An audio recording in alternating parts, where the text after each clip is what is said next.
Introduction. We all know that in order to accomplish a certain thing, we must concentrate. It is of the utmost value to learn how to concentrate. To make a success of anything, you must be able to concentrate your entire thought upon the idea you are working out. Do not become discouraged if you are unable to hold your thought on the subject very long at first. There are very few that can. It seems a peculiar fact that it is easier to concentrate on something that is not good for us than on something that is beneficial. This tendency is overcome when we learn to concentrate consciously. If you will just practice a few concentration exercises each day, you will find you will soon develop this wonderful power. Success is assured when you are able to concentrate for you, are then able to utilize for your good all constructive thoughts and shut out all the destructive ones. It is of the greatest value to be able to think only that which will be beneficial. Did you ever stop to think what an important part your thoughts, concentrated thoughts, play in your life? This book shows their far-reaching and all-abiding effects. These lessons you will find very practical. The exercises I have thoroughly tested. They are arranged so that you will notice an improvement from the very start, and this will give you encouragement. They point out ways in which you can help yourself. Man is a wonderful creature, but he must be trained and developed to be useful. A great work can be accomplished by every man if he can be awakened to do his very best. But the greatest man would not accomplish much if he lacked concentration and effort. Dwarfs can often do the work of giants when they are transformed by the almost magic power of great mental concentration. But giants will only do the work of dwarfs when they lack this power. We accomplish more by concentration than by fitness. The man that is apparently best suited for a place does not always fill it best. It is the man that concentrates on its every possibility that makes an art of both his work and his life. All your real advancement must come from your individual effort. This course of lessons will stimulate and inspire you to achieve success. It will bring you into perfect harmony with the laws of success. It will give you a firmer hold on your duties and responsibilities.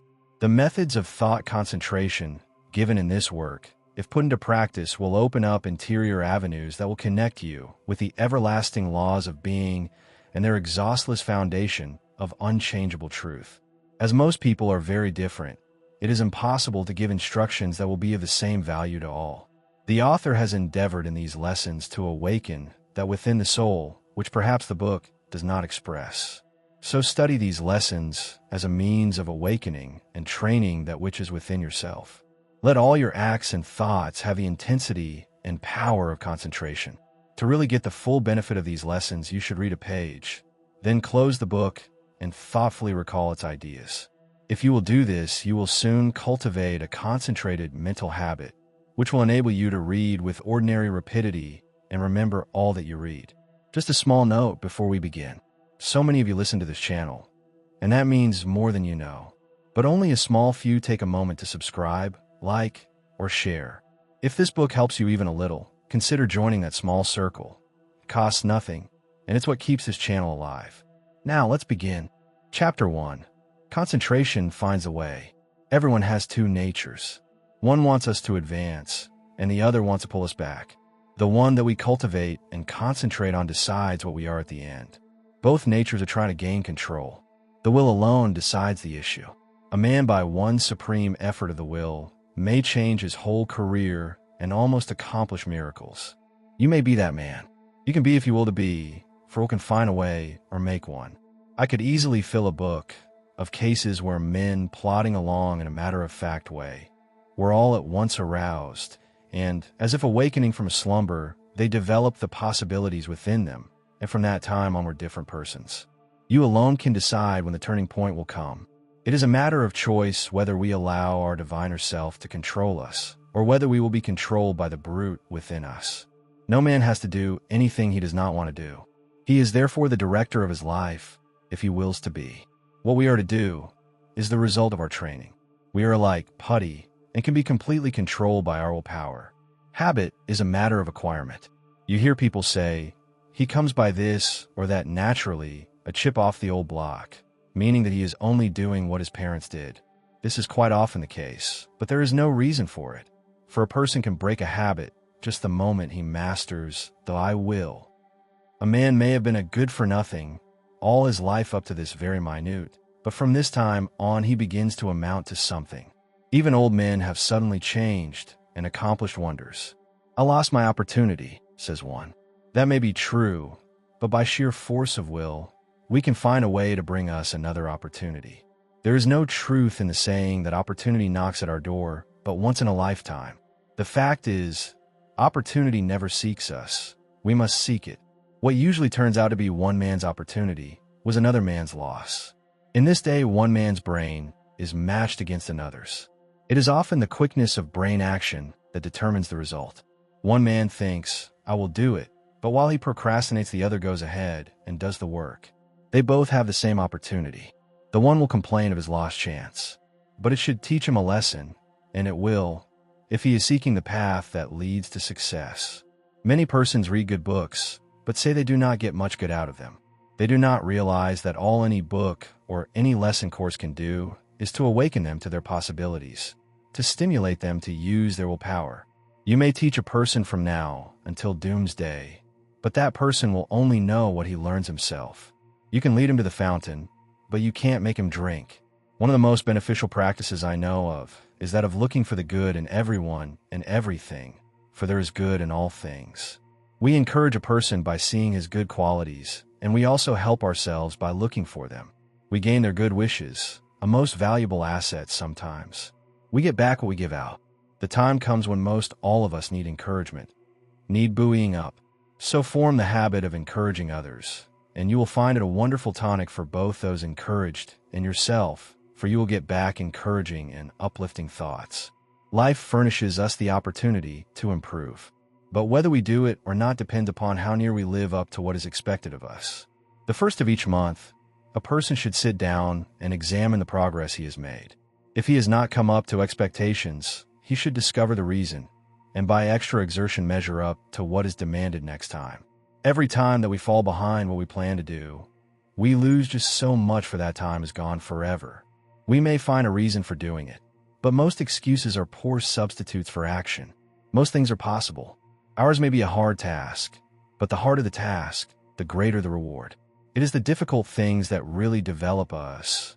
Anything that requires only a small effort utilizes very few of our faculties and yields a scanty harvest of achievement. So do not shrink from a hard task, for to accomplish one of these will often bring us more good than a dozen lesser triumphs. I know that every man that is willing to pay the price can be a success.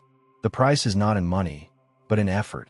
The first essential quality for success is the desire to do, to be something. The next thing is to learn how to do it. The next to carry it into execution. The man that is the best able to accomplish anything is the one with a broad mind. The man that has acquired knowledge, that may, it is true, be foreign to this particular case, but is, nevertheless, of some value in all cases. So the man that wants to be successful must be liberal. He must acquire all the knowledge that he can. He must be well posted not only in one branch of his business, but in every part of it. Such a man achieves success. The secret of success is to try always to improve yourself no matter where you are or what your position. Learn all you can. Don't see how little you can do, but how much you can do. Such a man will always be in demand, for he establishes the reputation of being a hustler. There is always room for him, because progressive firms never let a hustler leave their employment if they can help it. The man that reaches the top is the gritty, plucky, hard worker, and never the timid, uncertain, slow worker. An untried man is seldom put in a position of responsibility and power. The man selected is one that has done something, achieved results in some line, or taken the lead in his department. He is placed there because of his reputation of putting vigor and virility into his efforts, and because he has previously shown that he has pluck and determination. The man that is chosen at the crucial time is not usually a genius. He does not possess any more talent than others, but he has learned that results can only be produced by untiring, concentrated effort. That miracles in business do not just happen. He knows that the only way they will happen is by sticking to a proposition and seeing it through. That is the only secret of why some succeed and others fail. The successful man gets used to seeing things accomplished and always feels sure of success. The man that is a failure gets used to seeing failure, expects it, and attracts it to him. It is my opinion that with the right kind of training, every man could be a success. It is really a shame that so many men and women, rich in ability and talent, are allowed to go to waste, so to speak. Someday, I hope to see a millionaire philanthropist start a school for the training of failures.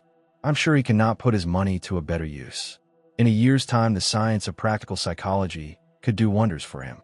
He could have agencies on the lookout for men that had lost their grip on themselves, that had through indisposition weakened their will, that through some sorrow or misfortune had become discouraged. At first, all they need is a little help to get them back on their feet, but usually they get a knock downwards instead. The result is that their latent powers never develop, and both they and the world are the losers.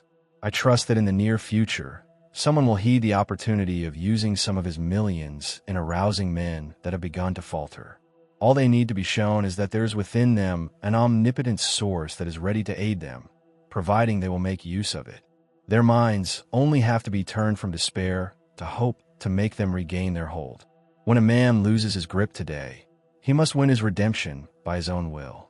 He will get little encouragement or advice of an inspiring nature. He must usually regain the right road alone. He must stop dissipating his energies and turn his attention to building a useful career. Today we must conquer our weakening tendencies alone. Don't expect anyone to help you.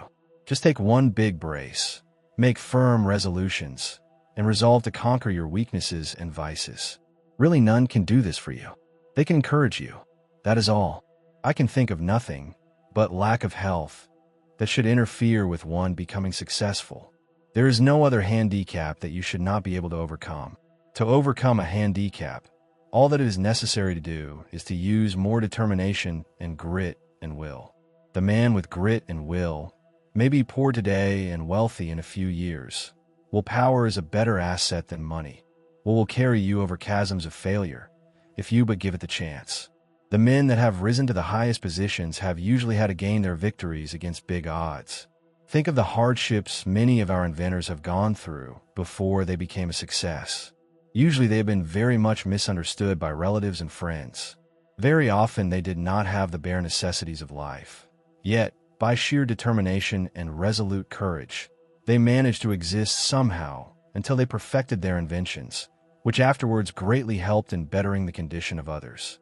Everyone really wants to do something, but there are few that will put forward the needed effort to make the necessary sacrifice to secure it. There is only one way to accomplish anything, and that is to go ahead and do it. A man may accomplish almost anything today if he just sets his heart on doing it and lets nothing interfere with his progress. Obstacles are quickly overcome by the man that sets out to accomplish his heart's desire. The bigger the man, the smaller the obstacle appears. The smaller the man, the greater the obstacle appears. Always look at the advantage you gain by overcoming obstacles, and it will give you the needed courage for their conquest. Do not expect that you will always have easy sailing. Parts of your journey are likely to be rough. Don't let the rough places put you out of commission. Keep on with the journey. Just the way you weather the storm shows what material you are made of. Never sit down and complain of the rough places, but think how nice the pleasant stretches were. View with delight the smooth plains that are in front of you. Do not let a setback stop you. Think of it as a mere incident that has to be overcome before you can reach your goal. Chapter 2. The Self-Mastery, Self-Direction Power of Concentration. Man, from a psychological standpoint of development, is not what he should be. He does not possess the self-mastery, the self-directing power of concentration that is his by right. He has not trained himself in a way to promote his self-mastery. Every balanced mind possesses the faculties whose chief duties are to engineer, direct, and concentrate the operations of the mind, both in a mental and physical sense. Man must learn to control not only his mind, but his bodily movements. When the controlling faculties, autonomic, are in an untrained condition, the impulses, passions, emotions, thoughts, actions, and habits of the person suffer from lack of regulation. And the procedure of mental concentration is not good, not because the mind is necessarily weak in the autonomic department of the faculties, but because the mind is not properly trained. When the self-regulating faculties are not developed, the impulses, appetites, emotions, and passions have full swing to do as they please, and the mind becomes impulsive, restless, emotional, and irregular in its action. This is what makes mental concentration poor. When the self-guiding faculties are weak in development, the person always lacks the power of mental concentration. Therefore, you cannot learn to concentrate until you develop those very powers that qualify you to be able to concentrate. So if you cannot concentrate, one of the following is the cause. 1. Deficiency of the motor centers. 2. An impulsive and emotional mind. 3. An untrained mind. The last fault can soon be removed by systematic practice. It is easiest to correct. The impulsive and emotional state of mind can best be corrected by restraining anger, passion and excitement, hatred, strong impulses, intense emotions, fretfulness, etc. It is impossible to concentrate when you are in any of these excited states. These can be naturally decreased by avoiding such food and drinks as have nerve-weakening or stimulating influences, or a tendency to stir up the passions, the impulses, and the emotions. It is a very good practice to watch and associate with those persons that are steady, calm, controlled, and conservative. Correcting the deficiency of the motor centers is harder because as the person's brain is undeveloped, he lacks willpower. To cure this takes some time. Persons so afflicted may benefit by reading and studying my course, The Mastermind. Asterisk. To be published by Advanced Thought Publishing Company, Chicago, Illinois. Many have the idea that when they get into a negative state, they are concentrating, but this is not so. They may be meditating, though not concentrating. Those that are in a negative state a good deal of the time cannot, as a rule, concentrate very well. They develop instead abstraction of the mind, or absence of mind. Their power of concentration becomes weaker, and they find it difficult to concentrate on anything. They very often injure the brain, if they keep up this state. To be able to concentrate, you must possess strength of mind. The person that is feeble-minded cannot concentrate his mind because of lack of will. The mind that cannot center itself on a special subject or thought is weak. Also, the mind that cannot draw itself from a subject or thought is weak. But the person that can center his mind on any problem, no matter what it is, and remove any unharmonious impressions has strength of mind. Concentration, first, last, and all the time, means strength of mind. Through concentration, a person is able to collect and hold his mental and physical energies at work. A concentrated mind pays attention to thoughts, words, acts, and plans. The person who allows his mind to roam will never accomplish a great deal in the world. He wastes his energies. If you work, think, talk, and act aimlessly, and allow your brain to wander from your subject to foreign fields, you will not be able to concentrate. You concentrate at the moment when you say, I want, I can, I will. Some mistakes some people make. If you waste your time reading sensational stories or worthless newspaper items, you excite the impulsive and the emotional faculties, and this means you are weakening your power of concentration. You will not be a free engineer, able to pilot yourself to success. Concentration of the mind can only be developed by watching yourself closely. All kinds of development commence with close attention. You should regulate your every thought and feeling. When you commence to watch yourself and your own acts and also the acts of other people, you use the faculties of autonomy. And as you continue to do so, you improve your faculties until in time you can engineer your every thought, wish, and plan. To be able to focalize the mind on the object at hand in a conscious manner leads to concentration. Only the trained mind can focalize. To hold a thought before it, until all the faculties shall have had time to consider that thought, is concentration. The person that cannot direct his thoughts, wishes, plans, resolutions, and studies cannot possibly succeed to the fullest extent. The person that is impulsive one moment and calm the next has not the proper control over himself. He is not a master of his mind, nor of his thoughts, feelings, and wishes. Such a person cannot be a success. When he becomes irritated, he irritates others and spoils all chances of any concern doing their best. But the person that can direct his energies and hold them at work in a concentrated manner controls his every work and act, and thereby gains power to control others. He can make his every move serve a useful end, and every thought a noble purpose. In this day, the man that gets excited and irritable should be looked upon as an undesirable person. The person of good breeding now speaks with slowness and deliberation. He is cultivating more and more of a reposeful attitude. He is consciously attentive and holds his mind to one thing at a time. He shuts out everything else. When you are talking to anyone, give him your soul and undivided attention. Do not let your attention wander or be diverted. Give no heed to anything else, but make your will and intellect act in unison. Start out in the morning and see how self-poised you can remain all day. At times, take an inventory of your actions during the day and see if you have kept your determination. If not, see that you do tomorrow. The more self-poised you are, the better will your concentration be. Never be in too much of a hurry. And remember, the more you improve your concentration, the greater are your possibilities. Concentration means success because you are better able to govern yourself and centralize your mind. You become more in earnest in what you do, and this almost invariably improves your chances for success. When you're talking to a person, have your own plans in mind. Concentrate your strength upon the purpose you're talking about. Watch his every move, but keep your own plans before you. Unless you do, you will waste your energy and not accomplish as much as you should. I want you to watch the next person you see that has the reputation of being a strong character, a man of force. Watch and see what a perfect control he has over his body. Then I want you to watch just an ordinary person. Notice how he moves his eyes, arms, fingers. Notice the useless expenditure of energy. These movements all break down the vital cells and lessen the person's power in vital and nerve directions. It is just as important for you to conserve your nervous forces as it is the vital forces. As an example, we see an engine going along the track very smoothly. Someone opens all the valves and the train stops. It is the same with you. If you want to use your full amount of steam, you must close your valves and direct your power of generating mental steam toward one end. Center your mind on one purpose, one plan, one transaction. There is nothing that uses up nerve force so quickly as excitement. This is why an irritable person is never magnetic. He is never admired or loved. He does not develop those finer qualities that a real gentleman possesses. Anger, sarcasm, and excitement weaken a person in this direction. The person that allows himself to get excited will become nervous in time because he uses up his nerve forces and his vital energies. The person that cannot control himself and keep from becoming excited cannot concentrate.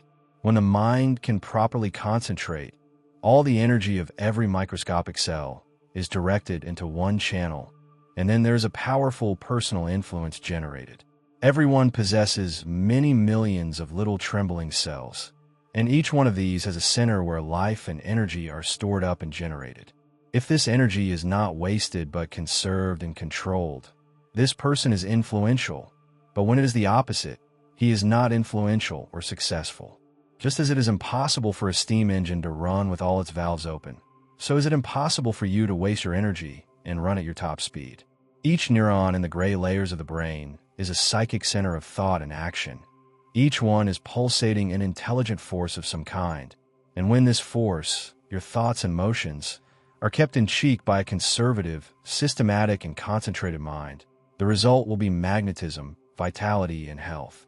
The muscles, bones, ligaments, feet, hands, and nerves, etc., are agents for carrying out the mandates of the mind.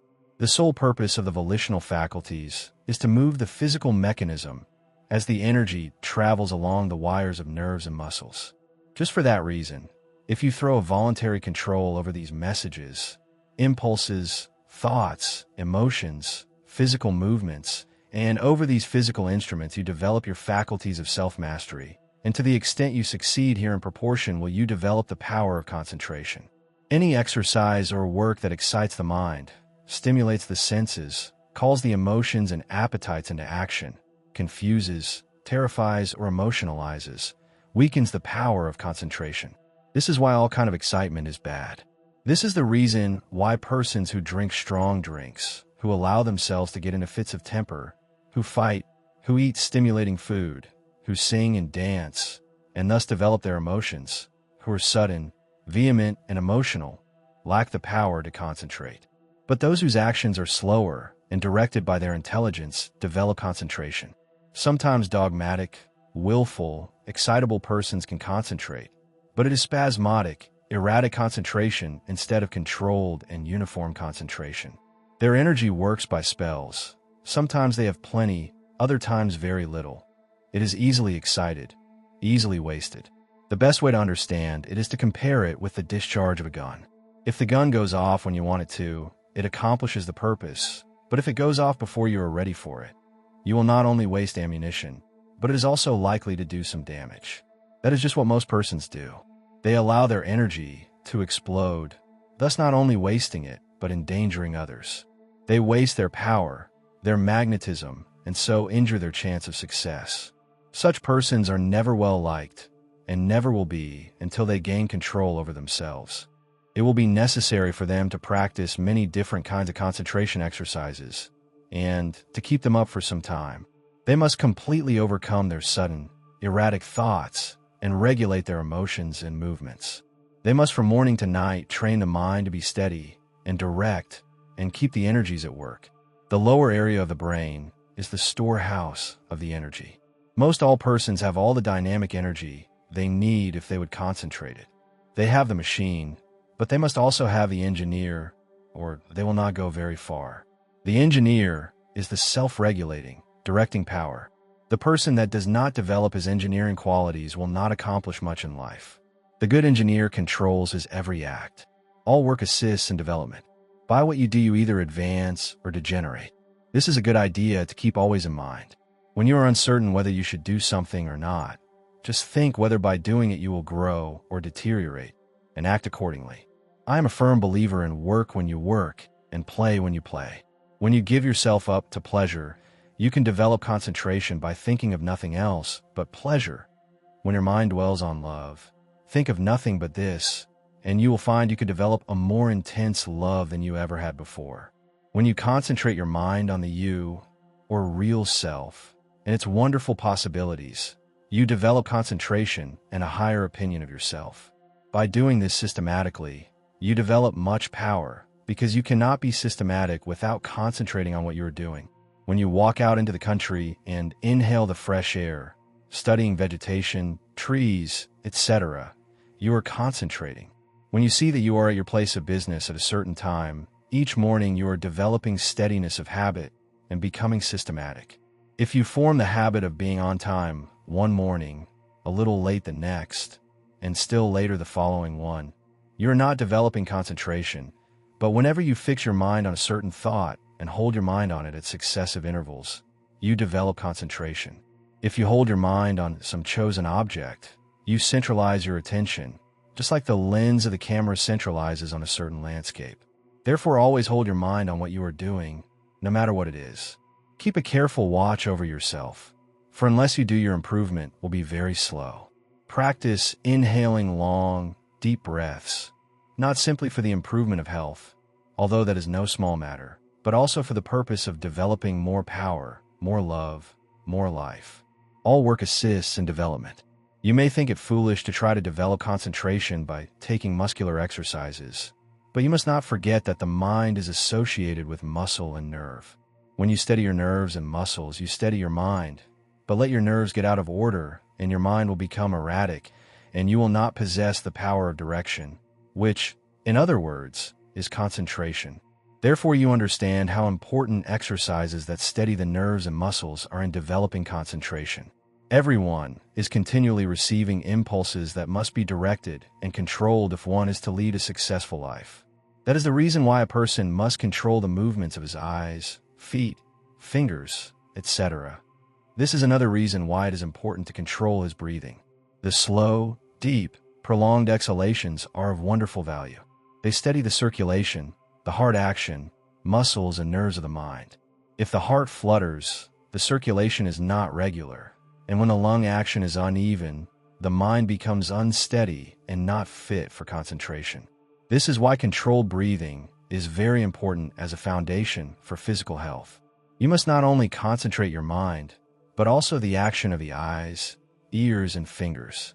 Each of these contain miniature minds that are controlled by the master engineer. You will develop much quicker if you thoroughly realize this.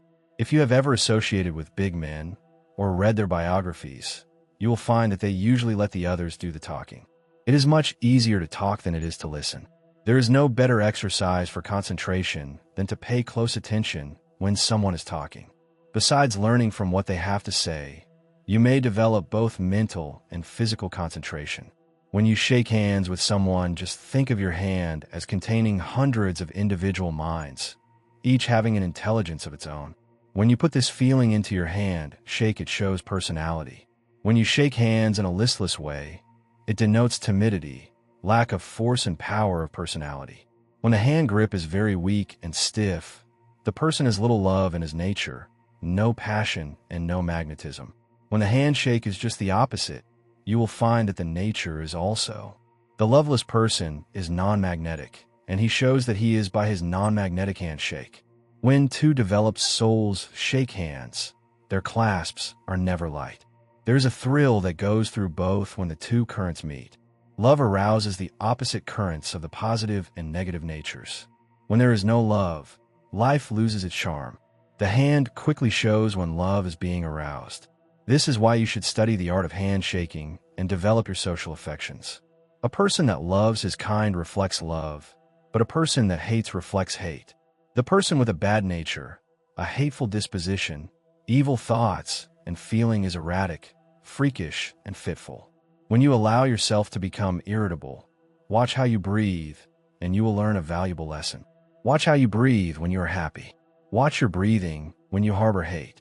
Watch how you breathe when you feel in love with the whole world and noble emotions thrill you. When filled with good thoughts, you breathe a plentiful supply of oxygen into your lungs, and love fills your soul. Love develops a person, physically, mentally, and socially. Breathe deeply when you are happy, and you will gain life and strength. You will steady your mind, and you will develop your power of concentration and become magnetic and powerful. If you want to get more out of life, you must think more of love. Unless you have real affection for something, you have no sentiment, no sweetness, no magnetism. So arouse your love affections by your will and enter into a fuller life. The hand of love always magnetizes, but it must be steady and controlled. Love can be concentrated in your handshake, and this is one of the best ways to influence another. The next time you feel yourself becoming irritable, use your will and be patient. This is a very good exercise in self-control. It will help you to keep patient if you will breathe slowly and deeply. If you find you're commencing to speak fast, just control yourself and speak slowly and clearly.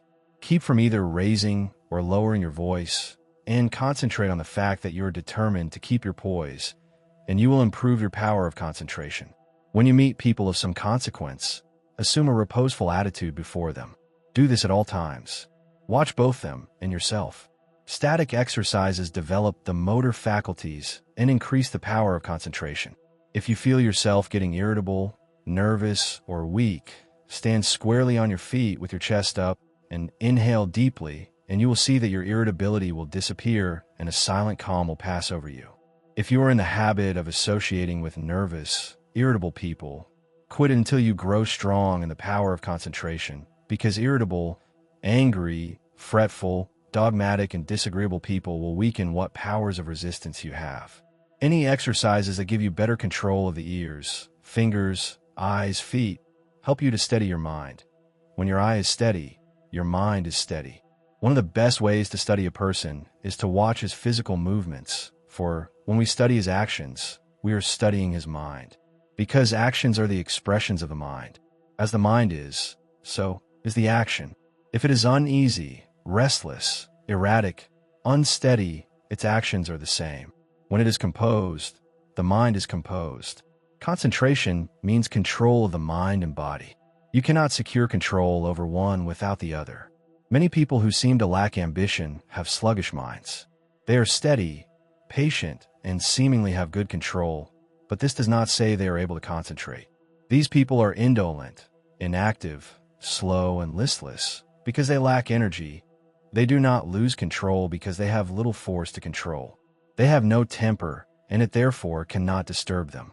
Their actions are steady because they possess little energy. The natural person is internally strong, energetic, and forceful, but his energy, force, and strength, thoughts, and physical movements are well under his control. If a person does not have energy, both mental and physical, he must develop it. If he has energy which he cannot direct and hold to a point, he must learn to do so. A man may be very capable, but Unless he wills to control his abilities, they will not do him any good. We hear so much talk about the benefit of physical culture, but the real benefit of this is really lost sight of. There is nothing that holds the faculties at work in a sustained and continuous manner as static exercises do. For, as stated before, when you learn to control the body, you are gaining control over the mind. Chapter 3. How to gain what you want through concentration. The ignorant person may say, how can you get anything by merely wanting it? I say that through concentration you can get anything you want. Every desire can be gratified, but whether it is, will depend upon you concentrating to have that desire fulfilled. Merely wishing for something will not bring it. Wishing you had something shows a weakness and not a belief that you will really get it. So never merely wish, as we are not living in a fairy age. You use up just as much brain force in vain imaginings as you do when you think of something worthwhile. Be careful of your desires. Make a mental picture of what you want and set your will to this until it materializes. Never allow yourself to drift without helm or rudder. Know what you want to do and strive with all your might to do it, and you will succeed. Feel that you can accomplish anything you undertake. Many undertake to do things, but feel when they start they're going to fail, and usually they do. I will give an illustration. A man goes to a store for an article.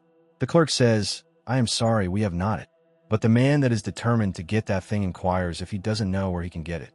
Again, receiving an unsatisfactory answer, the determined buyer consults the manager, and finally, he finds where the article can be bought. That is the whole secret of concentrating on getting what you want. And remember, your soul is a center of all power, and you can accomplish what you will too. I'll find a way, or make one, is the spirit that wins. I know a man that is now head of a large bank. He started there as a messenger boy. His father had a button made for him with a P on it and put on his coat. He said, son, that P is a reminder that someday you're to be the president of your bank. I want you to keep this thought in your mind. Every day, do something that will put you nearer your goal. Each night after supper, he would say, son, what did you do today? In this way, the thought was always kept in mind. He concentrated on becoming president of that bank, and he did.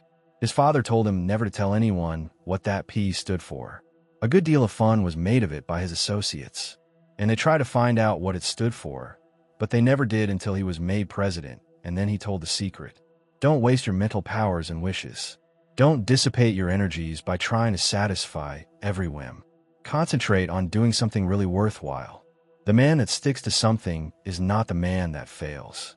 Power to him who power exerts. Emerson. Success today depends largely on concentrating on the interior law of force.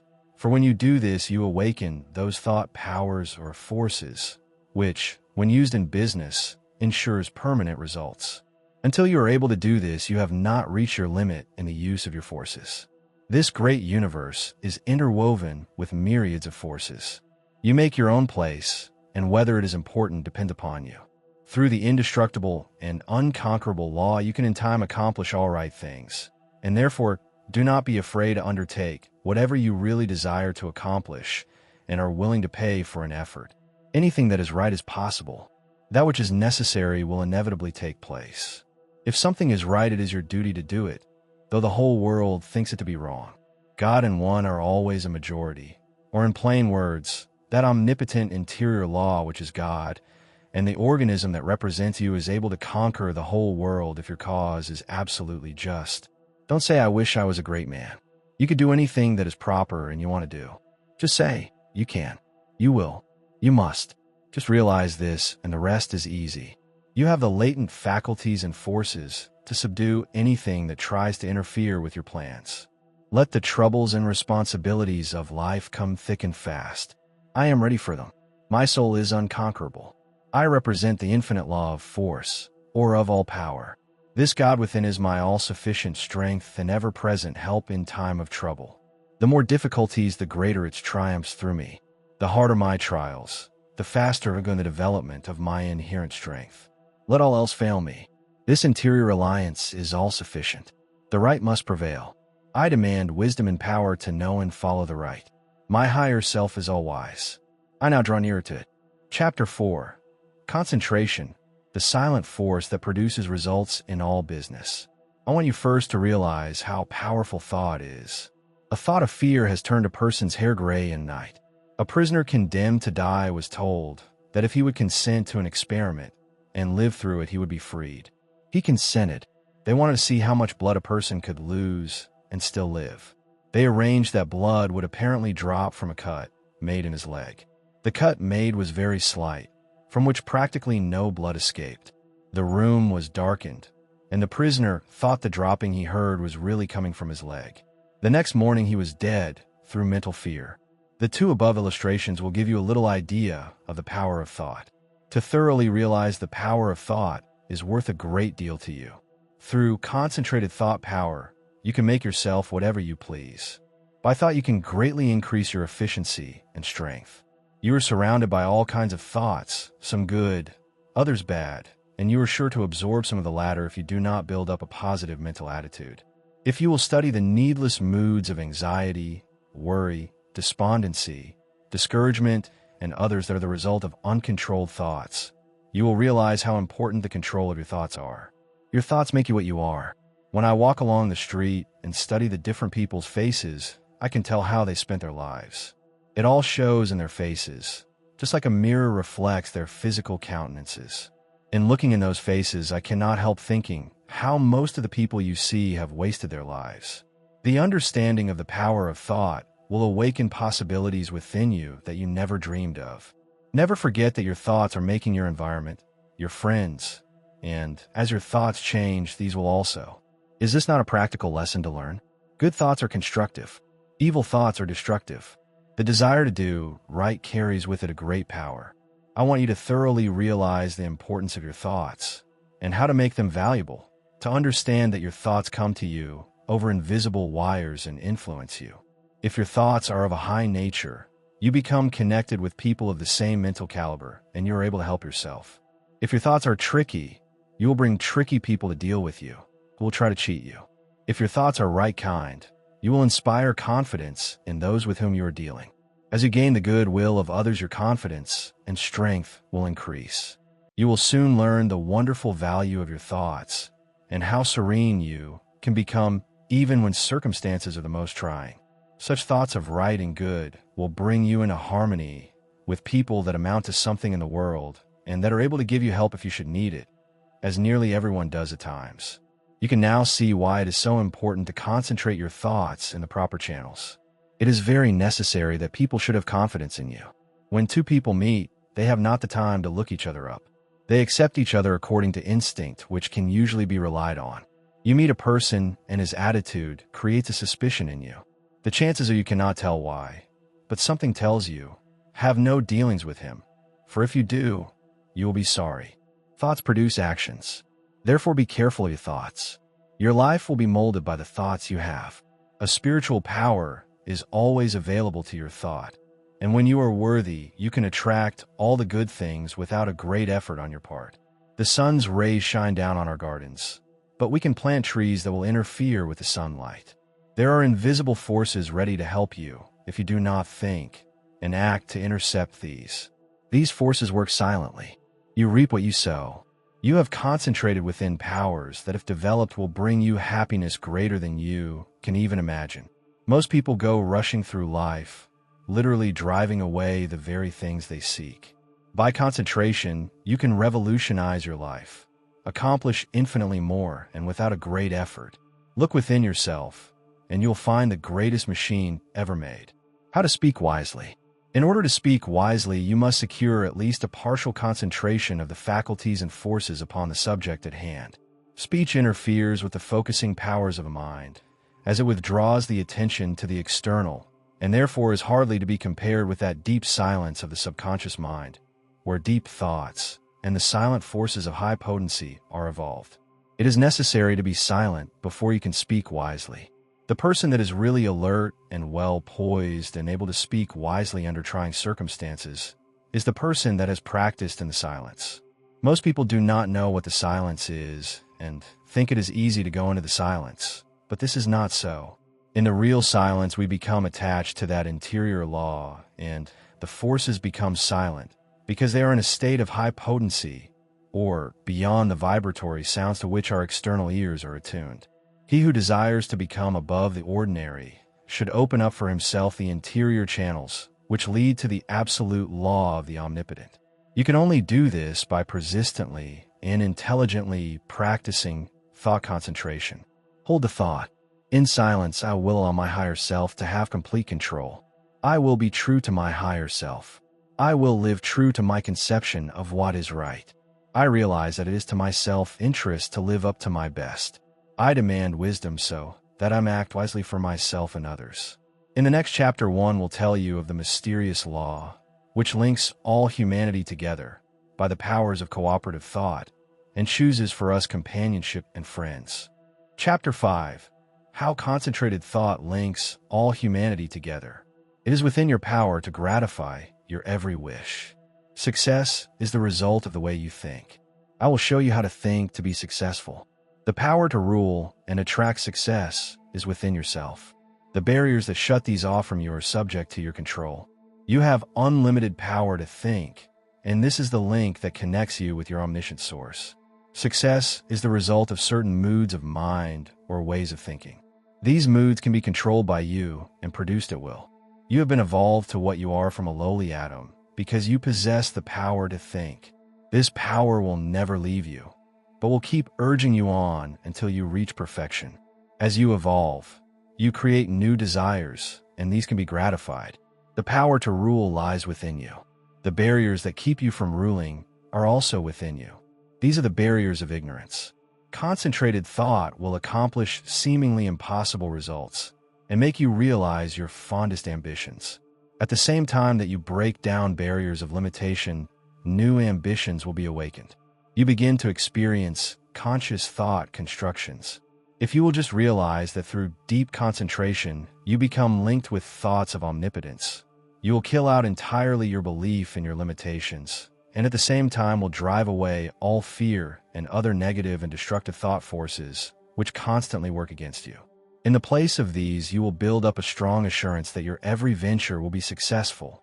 When you learn thus how to concentrate and reinforce your thought, you control your mental creations. They in turn help to mold your physical environment, and you become the master of circumstances and the ruler of your kingdom. It is just as easy to surround your life with what you want as it is with what you don't want. It is a question to be decided by your will.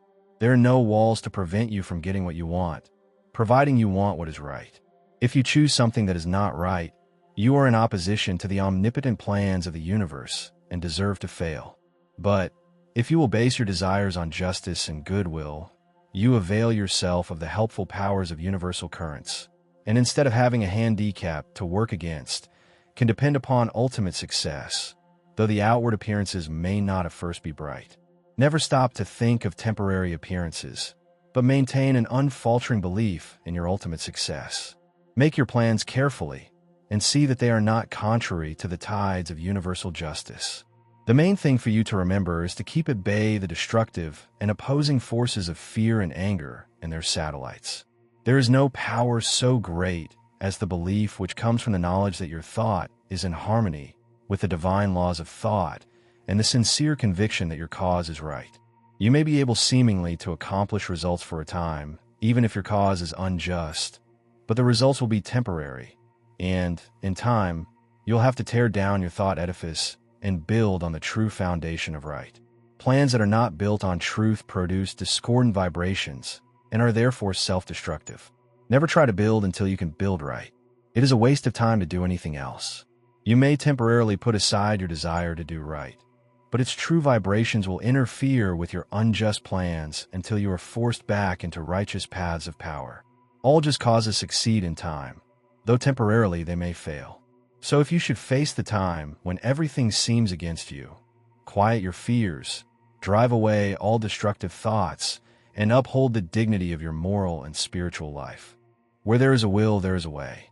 The reason this is so is that the will can make a way if given the chance to secure the assistance of aiding forces.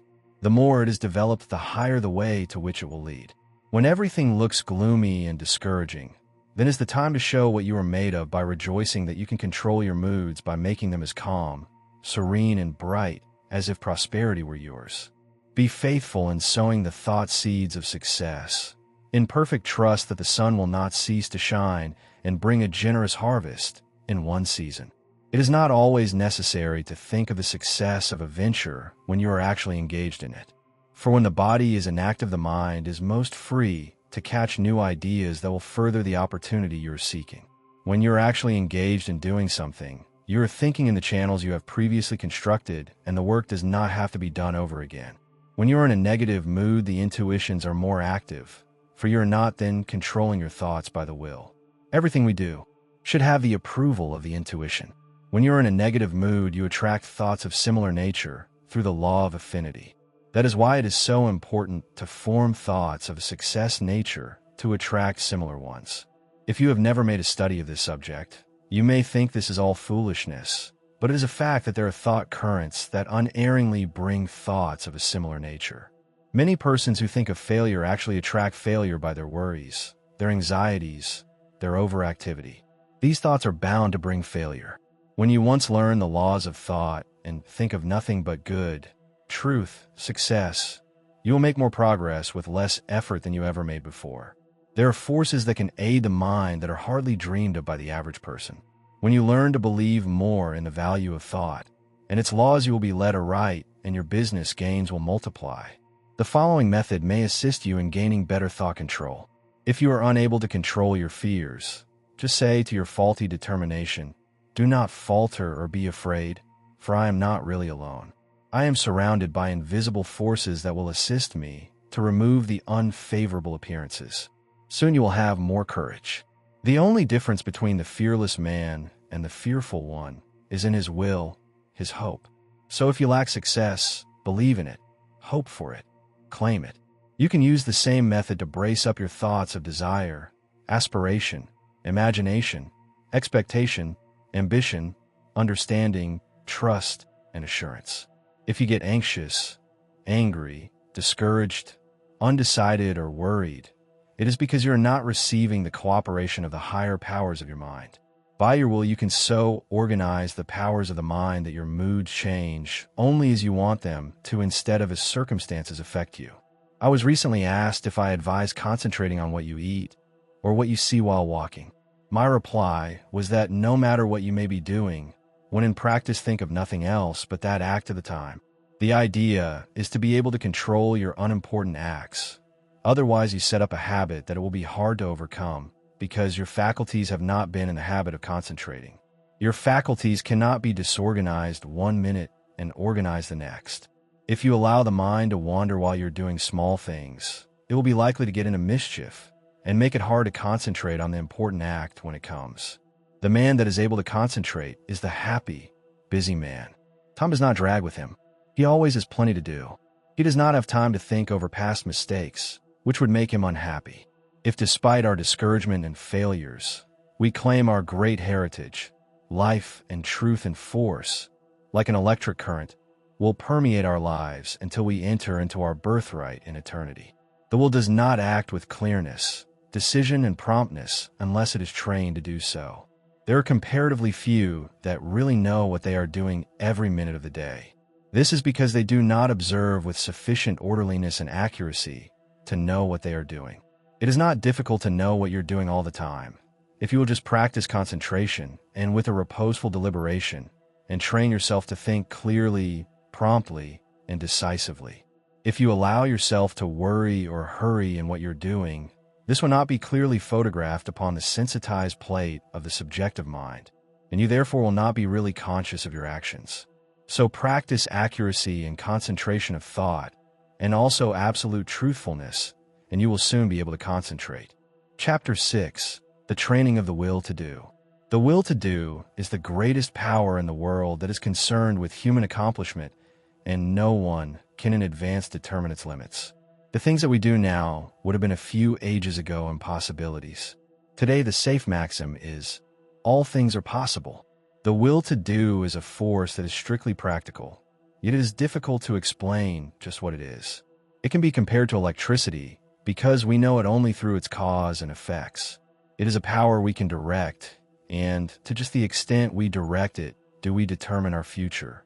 Every time you accomplish any definite act, consciously or unconsciously, You use the principle of the will. You can will to do anything whether it is right or wrong, and therefore the way you use your will makes a big difference in your life. Every person possesses some will to do. It is the inner energy which controls all conscious acts. What you will to do directs your life forces. All habits, good or bad, are the result of what you will to do. You improve or lower your condition in life by what you will to do. Your will has a connection with all avenues of knowledge, all activities, all accomplishment. You probably know of cases where people have shown wonderful strength under some excitement, similar to the following. The house of a farmer's wife caught on fire. No one was around to help her move anything. She was a frail woman, and ordinarily was considered weak. On this occasion, she removed things from the house that it later took 3 men to handle. It was the will to do that she used to accomplish her task. Genius is but able to do little things with infinite pains. Little things well done open the door of opportunity for bigger things. The will accomplishes its greater results through activities that grow out of great concentration in acquiring the power of voluntary attention to such an extent that we can direct it where we will and hold it steadily to its task until our aim is accomplished. When you learn so to use it, your willpower becomes a mighty force. Almost everything can be accomplished through its proper use. It is greater than physical force because it can be used to control not only physical but mental and moral forces. There are very few that possess perfectly developed and balanced willpower, but those who do easily crush out their weak qualities. Study yourself carefully. Find out your greatest weakness, and then use your willpower to overcome it. In this way, eradicate your faults, one by one, until you have built up a strong character and personality. Rules for improvement. A desire arises. Now think whether this would be good for you. If it is not, use your willpower to kill out the desire, but, on the other hand, if it is a righteous desire, summon all your willpower to your aid, crush all obstacles that confront you, and secure possession of the coveted good. Slowness in making decisions. This is a weakness of willpower. You know you should do something, but you delay doing it through lack of decision. It is easier not to do a certain thing than to do it, but conscience says to do it. The vast majority of persons are failures because of the lack of deciding to do a thing when it should be done. Those that are successful have been quick to grasp opportunities by making a quick decision. This power of will can be used to bring culture, wealth, and health. Some special pointers. For the next week, try to make quicker decisions in your little daily affairs.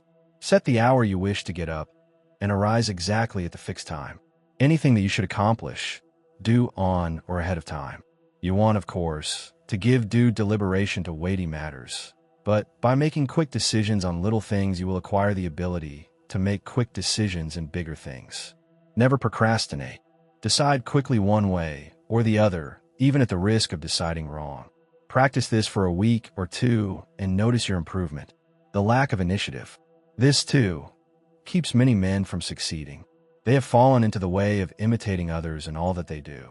Very often we hear the expression, "He seems clever enough, but he lacks initiative." Life for them is one continuous grind. Day after day they go through the same monotonous round of duties, while those that are getting along are using their initiative to get greater fullness of life. There is nothing so responsible for poverty as this lack of initiative, this power to think and do for ourselves. You are as good as anyone.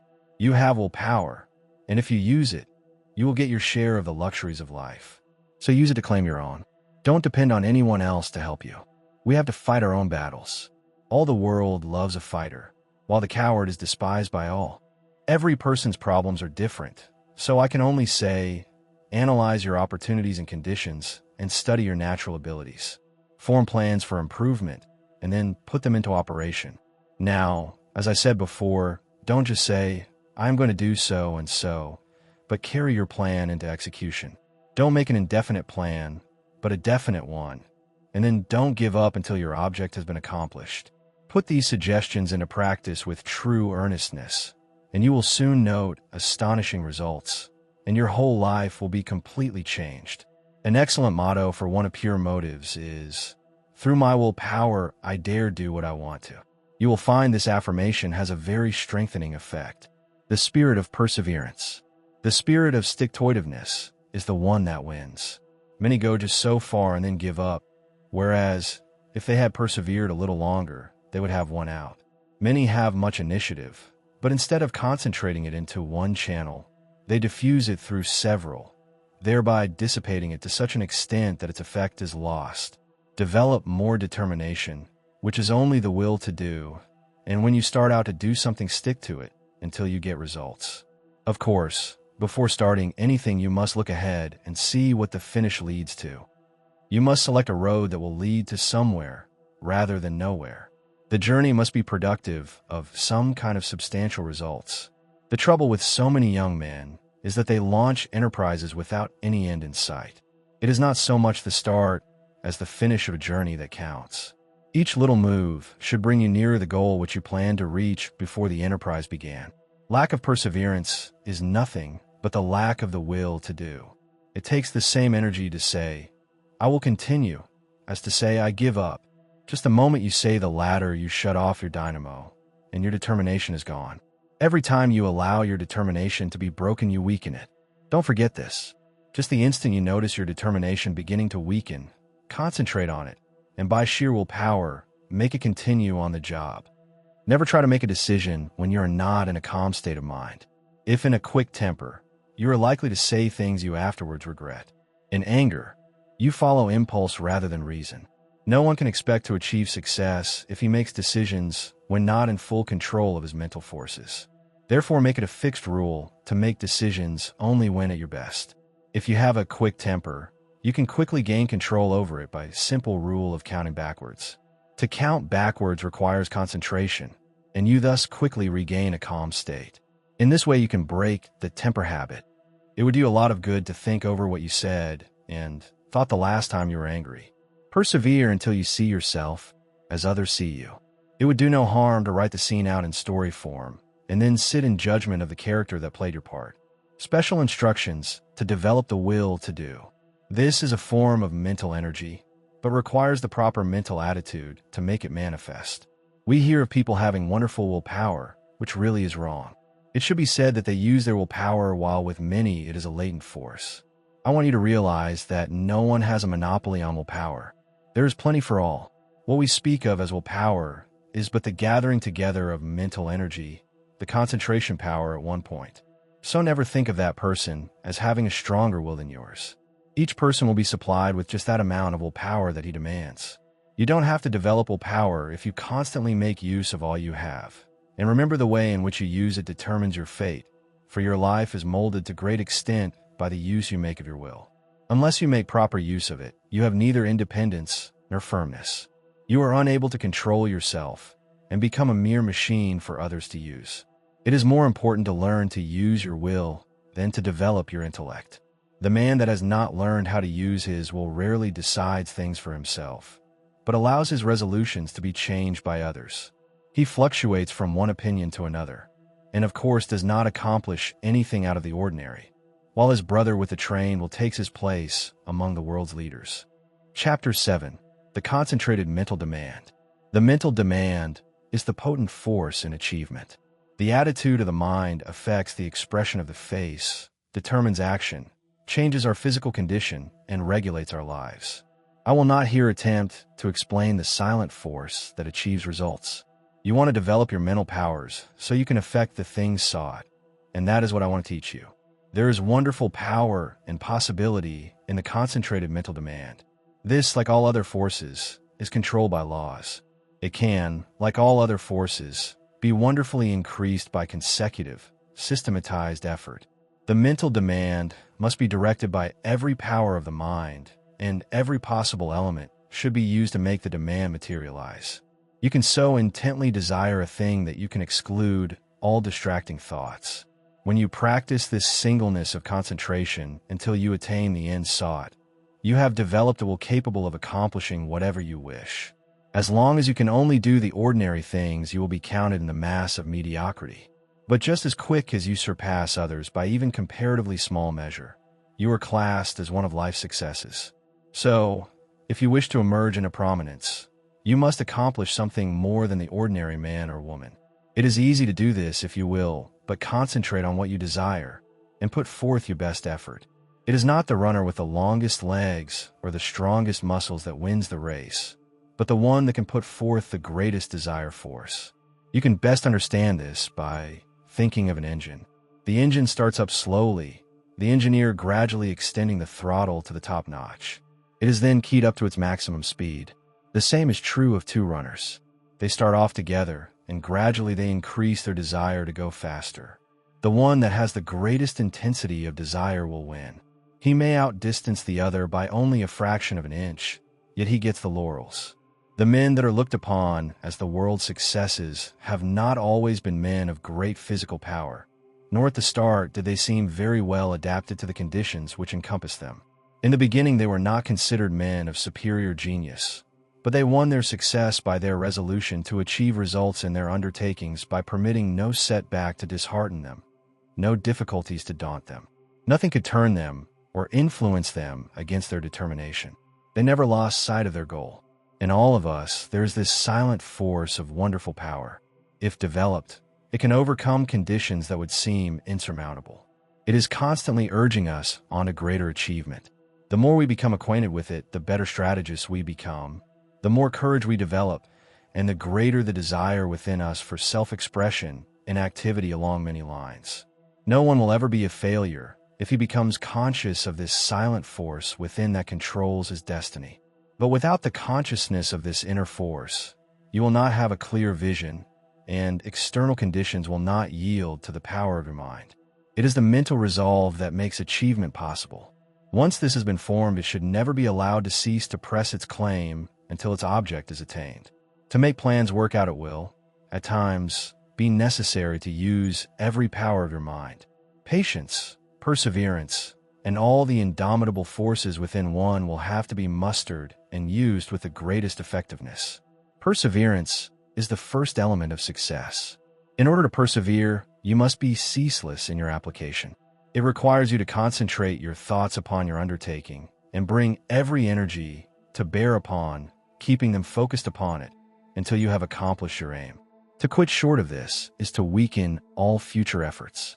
The mental demand seems an unreal power because it is intangible, but it is the mightiest power in the world. It is a power that is free for you to use.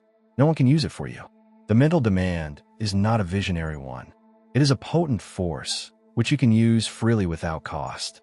When you are in doubt, it will counsel you. It will guide you when you are uncertain. When you are in fear, it will give you courage. It is the motive power which supplies the energies necessary to the achievement of the purpose. You have a large storehouse of possibilities. The mental demand makes possibilities realities. It supplies everything necessary for the accomplishment. It selects the tools and instructs how to use them. It makes you understand the situation. Every time you make a mental demand, you strengthen the brain centers by drawing to you external forces. Few realize the power of a mental demand. It is possible to make your demand so strong that you can impart what you have to say to another without speaking to him. Have you ever, after planning to discuss a certain matter with a friend, had the experience of having him broach the subject before you had a chance to speak of it? Have you ever, in a letter, made a suggestion to a friend that he carried out before your letter reached him? Have you ever wanted to speak to a person who just then walked in or telephoned? I have had many such responses to thought, and you and your friends have doubtless experienced them, too. These two things are neither coincidences nor accidents, but are the results of mental demand launched by strong concentration. The person that never wants anything gets little. To demand resolutely is the first step toward getting what you want. The power of the mental demand seems absolute, the supply illimitable. The mental demand projects itself and causes to materialize the conditions and opportunities needed to accomplish the purpose. Do not think I overestimate the value of the mental demand.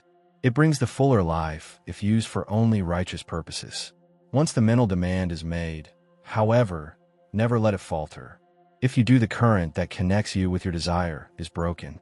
Take all the necessary time to build a firm foundation so that there need not be even an element of doubt to creep in. Just the moment you entertain doubt, you lose some of the demand force, and force once lost is hard to regain. So whenever you make a mental demand, hold steadfastly to it until your need is supplied. I want to repeat again that power of mental demand is not a visionary one. It is concentrated power only and can be used by you. It is not supernatural power, but requires a development of the brain centers. The outcome is sure when it is given with a strong, resolute determination. No person will advance to any great extent until he recognizes this force within him. If you have not become aware of it, you have not made very much of a success of your life. It is this something that distinguishes that man from other men. It is this subtle power that develops strong personality. If you want a great deal, you must demand a great deal. Once you make your demand, anticipate its fulfillment. It depends upon us. We are rewarded according to our efforts. The power of mental demand can bring us what we want. We become what we determine to be. We control our own destiny. Get the right mental attitude. Then, in accordance with your ability, you can gain success. And every man of average ability, the ordinary man that you see about you, can be really successful, independent, free of worry, his own master, if he can manage to do just two things. First, remain forever dissatisfied with what he is doing and with what he has accomplished. Second, develop in his mind a belief that the word impossible was not intended for him. Build up in his mind the confidence that enables the mind to use its power. Many, especially the older men, will ask, how can I build up that self-confidence in my brain? How can I, after months and years of discouragement, of dull plodding, suddenly conceive and carry out a plan for doing something that will make life worthwhile and change the monotonous routine? How can a man get out of a rut after he's been in it for years and has settled down to the slow jog trot that leads to the grave? The answer is the thing can be done, and millions have done it. One of the names most honored among the great men of France is that of Littre, who wrote and compiled the great French dictionary, a monument of learning. He is the man whose place among the 40 immortals of France was taken by the great Pasteur when the latter was elected to the Academy. Littre began the work that makes him famous when he was more than 60 years old. Chapter 8. Concentration gives mental poise. You will find that the man that concentrates is well poised, whereas the man that allows his mind to wander is easily upset. When in this state, wisdom does not pass from the subconscious storehouse into the consciousness. There must be mental quiet before the two consciousnesses can work in harmony. When you are able to concentrate, you have peace of mind. If you are in the habit of losing your poise, form the habit of reading literature that has a quieting power. Just the second you feel your poise slipping, say, peace, and then hold this thought in mind, and you will never lose your self-control. There cannot be perfect concentration until there is peace of mind. So keep thinking peace, acting peace, until you are at peace with all the world. For when once you have reached this state, there will be no trouble to concentrate on anything you wish. When you have peace of mind, you are not timid or anxious or fearful or rigid, and you will not allow any disturbing thought to influence you. You cast aside all fears and think of yourself as a spark of the divine being, as a manifestation of the one universal principle that fills all space and time. Think of yourself thus as a child of the infinite, possessing infinite possibilities. Write on a piece of paper, I have the power to do and to be whatever I wish to do and be. Keep this mentally before you, and you will find the thought will be of great help to you. The mistake of concentrating on your business while away. In order to be successful today, you must concentrate, but don't become a slave to concentration and carry your business cares home. Just as sure as you do, you will be burning the life forces at both ends, and the fire will go out much sooner than was intended. Many men become so absorbed in their business that when they go to church, they do not hear the preacher because their minds are on their business. If they go to the theater, they do not enjoy it because their business is on their minds. When they go to bed, they think about business instead of sleep and wonder why they don't sleep. This is the wrong kind of concentration and is dangerous. It is involuntary. When you are unable to get anything out of your mind, it becomes unwholesome, as any thought held continuously causes weariness of the flesh. It is a big mistake to let a thought rule you, instead of ruling it. He who does not rule himself is not a success. If you cannot control your concentration, your health will suffer. So never become so absorbed with anything that you cannot lay it aside and take up another. This is self-control. Concentration is paying attention to a chosen thought. Everything that passes before the eye makes an impression on the subconscious mind, But unless you pay attention to some certain thing, you will not remember what you saw.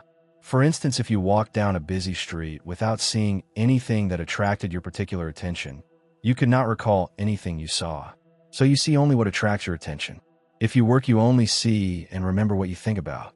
When you concentrate on something, it absorbs your whole thought. Self-study valuable. Everyone has some habits that can be overcome by concentration.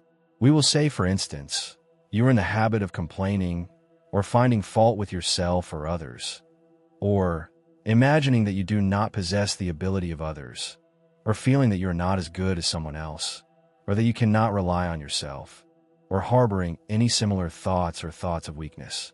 These should be cast aside, and instead thoughts of strength should be put in their place.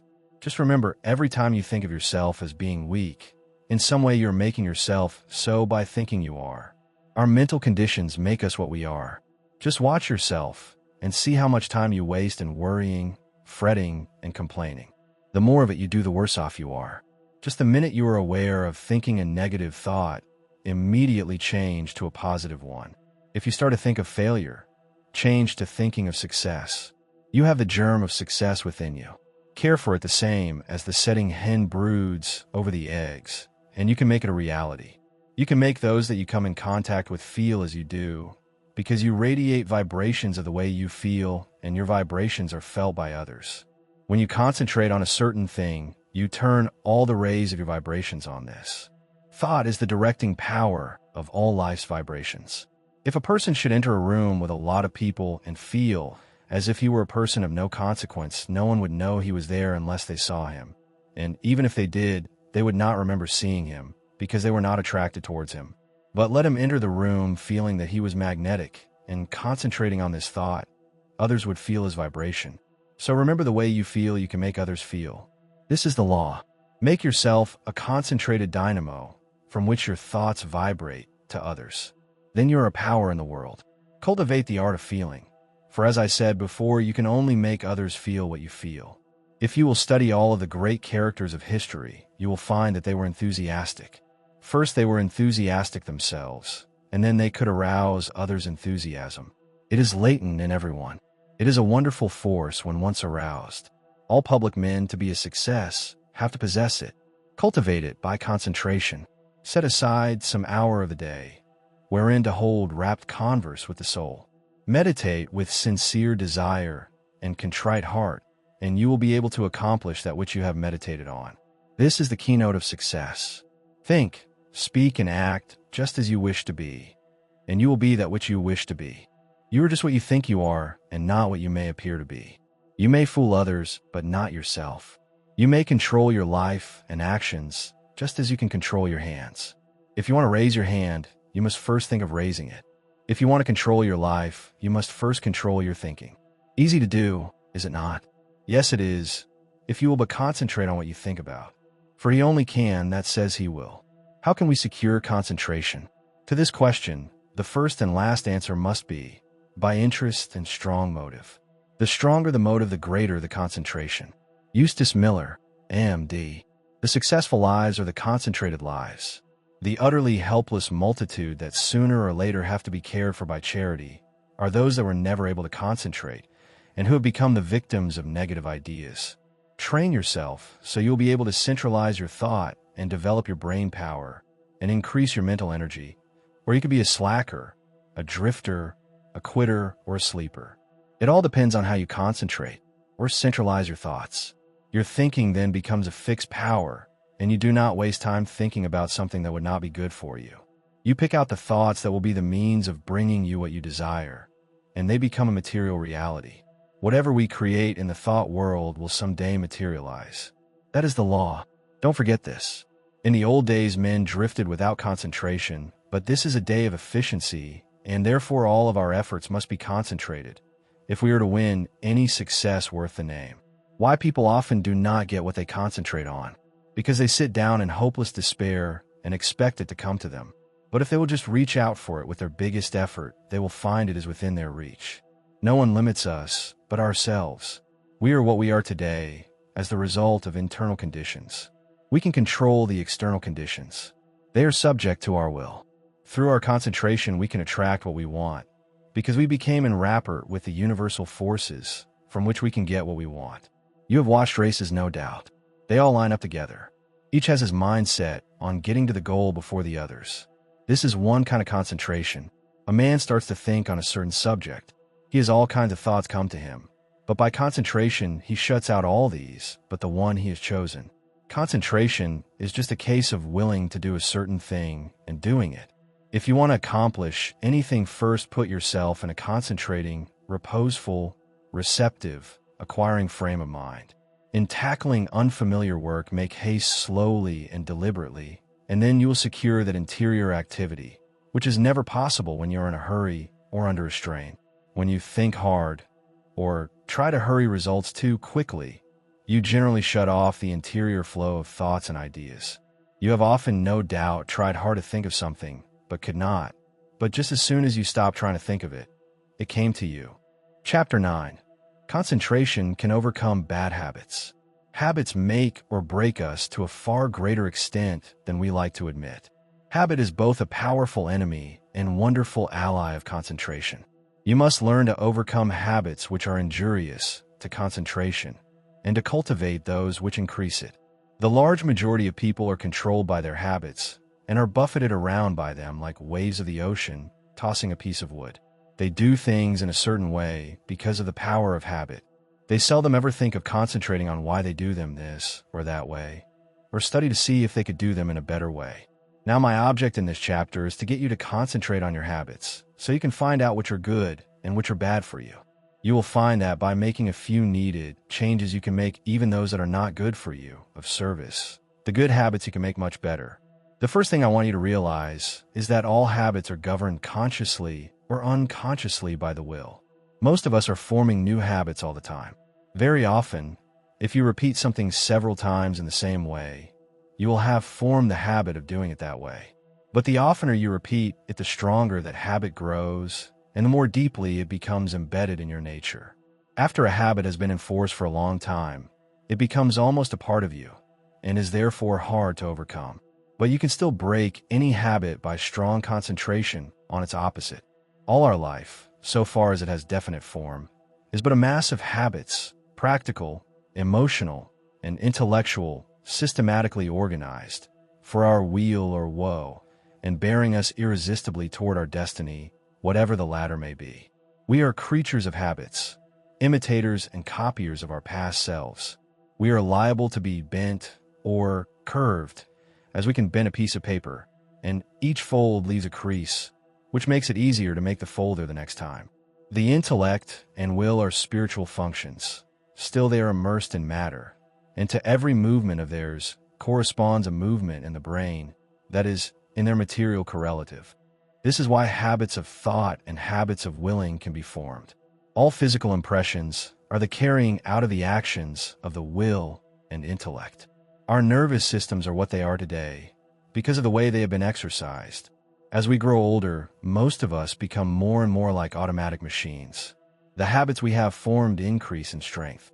We work in our old characteristic way. Your associates learn to expect you to do things in a certain way. So you see that your habits make a great difference in your life. And as it is just about as easy to form good habits as it is bad, you should form only the former. No one but yourself is responsible for your habits. You are free to form the habits that you should. And if everyone could realize the importance of forming the right kind of habits, what a different world this would be. How much happier everyone would be. Then all instead of the few might win success.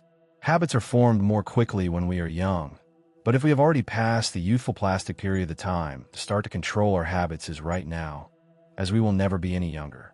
You will find the following maxims worth remembering. First maxim: we must make our nervous system our ally instead of our enemy.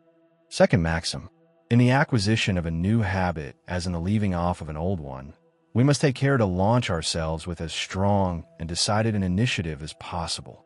The man that is in the habit of doing the right thing from boyhood has only good motives, so it is very important for you that you concentrate assiduously on the habits that reinforce good motives.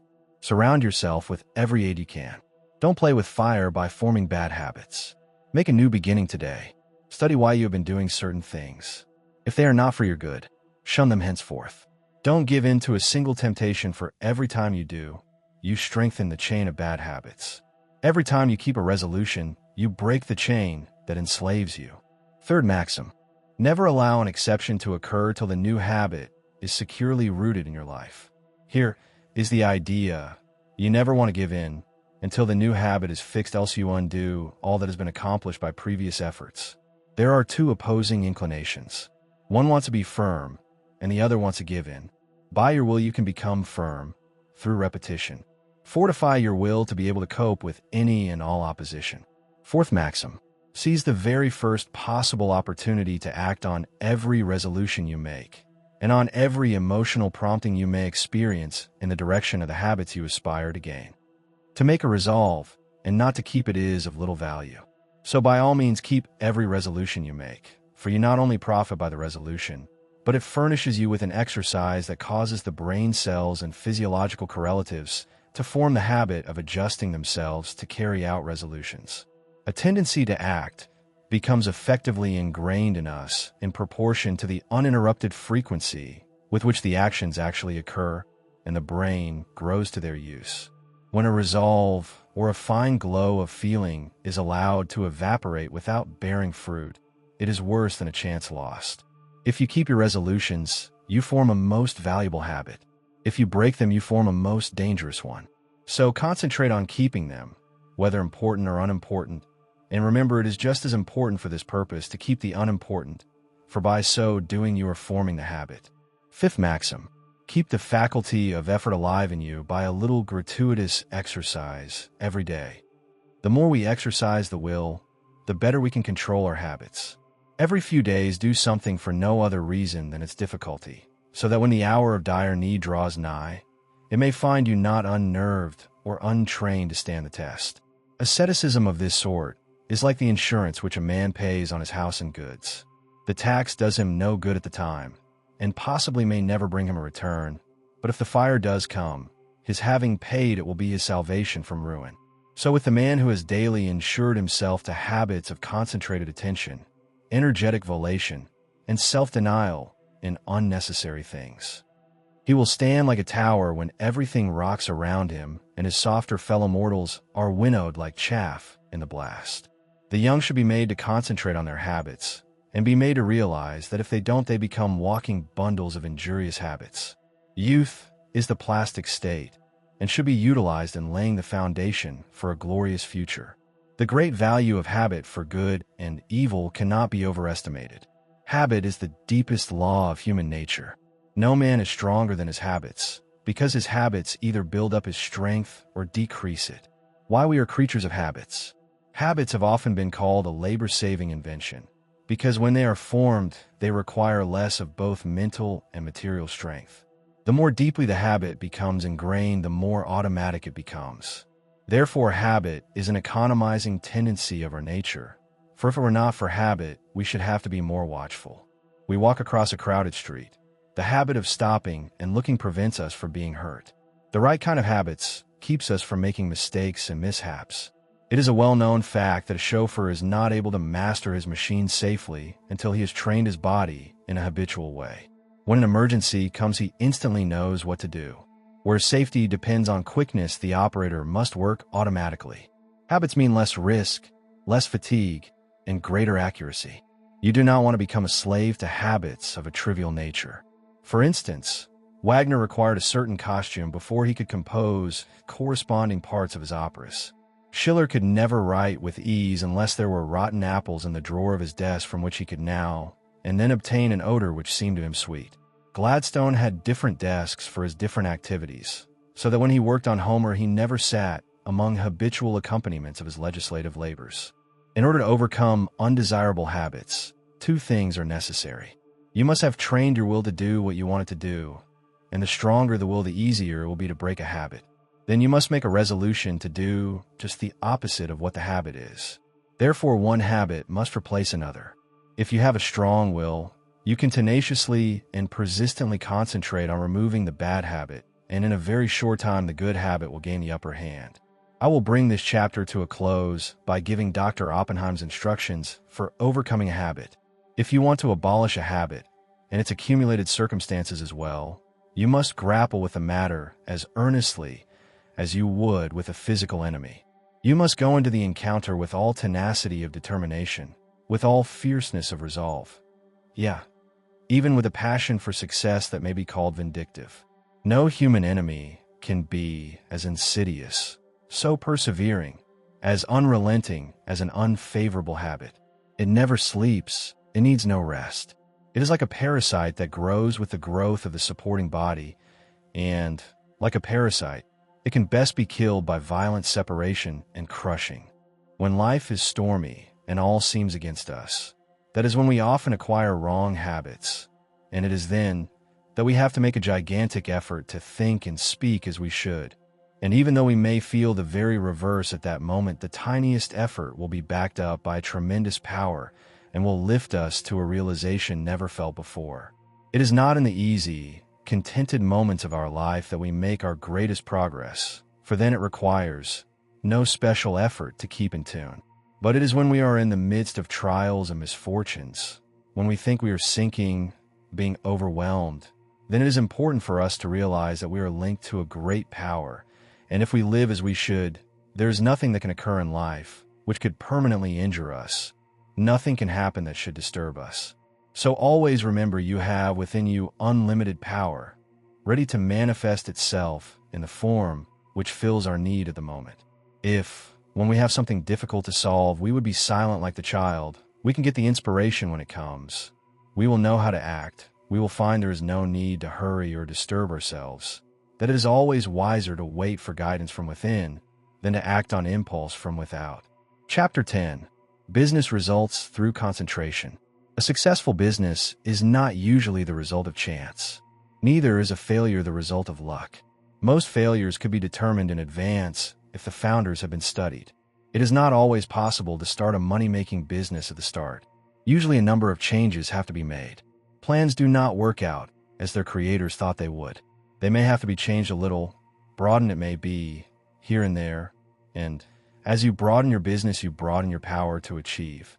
You gain an intense and sustained desire to make your business a success. When you start a business, you may have but a vague notion of the way you will conduct it. You must fill in the details as you go along. You must concentrate on these details. As you straighten out one after another, others will require attention. In this way, you cover the field of the first endeavor, and new opportunities open up for you. When you realize one desire, another comes. But if you do not fulfill the first desire, you will not the second. The person that does not carry his desires into action is only a dreamer. Desire is a great creative force, if it is pure, intense, and sustained. It is our desires that keep stirring us up to action, and they will strengthen and broaden you if you make them materialize. Every man who achieves success deserves it. When he first started out, he did not understand how to solve the problems that afterwards presented themselves. But he did each thing as it came up in the very best way that he could, and this developed his power of doing bigger things. We become masters of business by learning to do well whatever we attempt. The man that has a thorough knowledge of his business can, of course, direct it much more easily and skillfully than the man who lacks that knowledge. The skilled business director can sit in his private office and still know accurately what is actually being done. He knows what should be done in any given time, and if it is not accomplished, he knows that his employees are not turning out the work that they should. It is then easy to apply the remedy. Business success depends on well-concentrated efforts. You must use every mental force you can master. The more these are used, the more they increase. Therefore, the more you accomplish today, the more force you will have at your disposal with which to solve your problems tomorrow. If you are working for someone else today and wish to start in a business for yourself, think over carefully what you would like to do. Then when you have resolved what you want to do, you will be drawn towards it. There is a law that opens the way to the fulfillment of your desires. Of course, back of your desire, you must put forward the necessary effort to carry out your purpose. You must use your power to put your desires into force. Once they are created and you keep up your determination to have them fulfilled, you both consciously and unconsciously work toward their materialization. Set your heart on your purpose. Concentrate your thought upon it. Direct your efforts with all your intelligence, and in due time you will realize your ambition. Feel yourself a success. Believe you are a success, and thus put yourself in the attitude that demands recognition, and the thought current draws to you what you need to make you a success. Don't be afraid of big undertakings. Go at them with grit, and pursue methods that you think will accomplish your purpose. You may not at first meet with entire success, but aim so high that if you fall a little short, you will still have accomplished much. What others have done, you can do. You may even do what others have been unable to do. Always keep a strong desire to succeed in your mind. Be in love with your aim and work, and make them, as far as possible, square with the rule of the greatest good to the greatest number, and your life cannot be a failure. The successful business attitude must be cultivated to make the most out of your life. The attitude of expecting great things from both yourself and others. It alone will often cause men to make good, to measure up to the best that is in them. It is not the spasmodic spurts that count on a long journey, but the steady efforts. Spurts fatigue and make it hard for you to continue. Rely on your own opinion. It should be as good as anyone's else. When once you reach a conclusion, abide by it.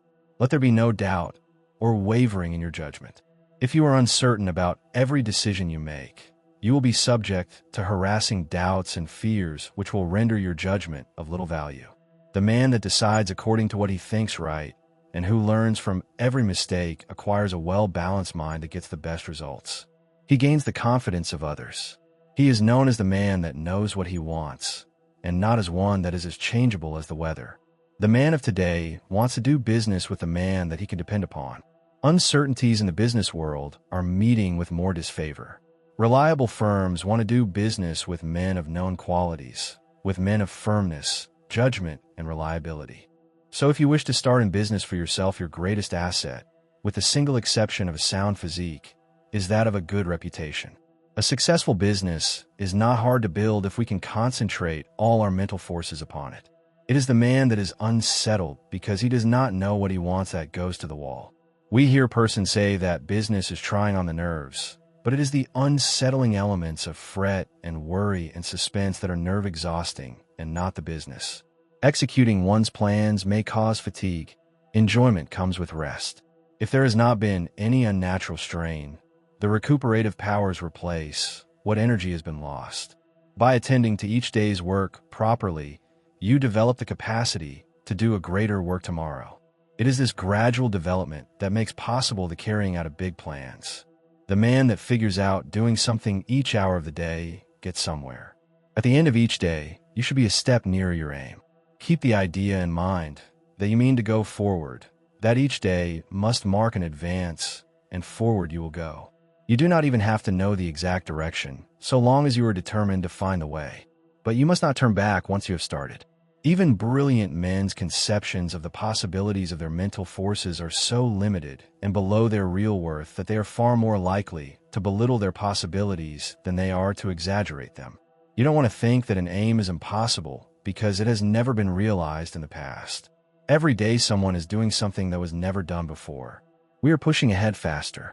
Formerly it took decades to build up a big business, but today it is only but a matter of years, sometimes of months. Plan each day's activities carefully, and you can reach any height you aim at. If each thing you do is done with concise and concentrated thought, you will be able to turn out an excellent quality and a large quantity of work. Plan to do so much work during the day, and you will be astonished to see how much more you will do than on other days when you had not decided on any certain amount. I have demonstrated that the average business working force could do the same amount of work in 6 hours that they now do in 8. Without using up any more energy. Never start to accomplish anything in an indecisive, indefinite, uncertain way. Tackle everything with a positiveness and an earnestness that will concentrate your mind and attract the very best associated thoughts. You will in a short time find that you will have extra time for planning bigger things. The natural leader always draws to himself, by the law of mental attraction, ideas in his chosen subject that have ever been conceived by others. This is of the greatest importance and help. If you are properly trained, you benefit much by others' thoughts, and, providing you generate from within yourself something of value, they will benefit from yours. We are heirs of all the ages, but we must know how to use our inheritance. The confident, pushing, hopeful, determined man influences all with whom he associates. and inspires the same qualities in them. You feel that it is a safe example to follow, and he rouses the same force within you that is pushing him onward and upward. One seldom makes a success of anything that he goes at in a listless, spiritless way. To build up a business, you must see it expanding in your mind before it actually takes tangible shape. Every great task that has ever been accomplished has first been merely a vision in the mind of its creator. Detail after detail has had to be worked out in his mind from his first faint idea of the enterprise. Finally, a clear idea was formed, and then the accomplishment, which was only the material result of the mental concept, followed. The up-to-date businessman is not content to build only for the present, but is planning ahead. If he does not, he will fall behind his competitor, who is. What we are actually doing today was carefully thought out and planned by others in the past. All progressive businesses are conducted this way. That is why the young businessman of today is likely to accomplish more in a few years than his father did in all his life. There is no reason why your work or business should fag you out. When it does, there is something wrong. You are attracting forces and influence that you should not, because you are not in harmony with what you are doing. There is nothing so tiring as to try to do the work for which we are unfitted, both by temperament and training. Each one should be engaged in a business that he loves. He should be furthering movements with which he is in sympathy. He will then only do his best work and take intense pleasure in his business. In this way, while constantly growing and developing his powers, he is at the same time rendering, through his work, genuine and devoted service to humanity. Business success is not the result of chance, but of scientific ideas and plans carried out by an aggressive and progressive management. Use your mental forces so that they will grow and develop. Remember that everything you do is the result of mental action. Therefore, you can completely control your every action. Nothing is impossible for you. Don't be afraid to tackle a difficult proposition. Your success will depend upon the use you make of your mind. This is capable of wonderful development. See that you make full use of it, and not only develop yourself but your associates. Try to broaden the visions of those with whom you come in contact, and you will broaden your own outlook of life. Are you afraid of responsibilities? In order for the individual soul to develop, you must have responsibilities. You must manifest the omnipotence of the law of supply. The whole world is your legitimate sphere of activity. How much of a conqueror are you? What have you done? Are you afraid of responsibility? Or are you ever dodging, flinching, or sidestepping it? If you are, you're not a real man. Your higher self never winces. So be a man and allow the powers of the higher self to manifest, and you'll find you have plenty of strength, and you will feel better when you're tackling difficult propositions. Just a gentle pause here. If you're enjoying this so far, you're in good company. Thousands of people listen to this channel every week, but only a few ever hit subscribe, leave a like, or share it with someone who might need it. It really does make a difference, and it takes just a second. Thank you for being here. Now back to the lesson. Chapter 11. Concentrate on courage. Courage is the backbone of man. The man with courage has persistence. He states what he believes and puts it into execution.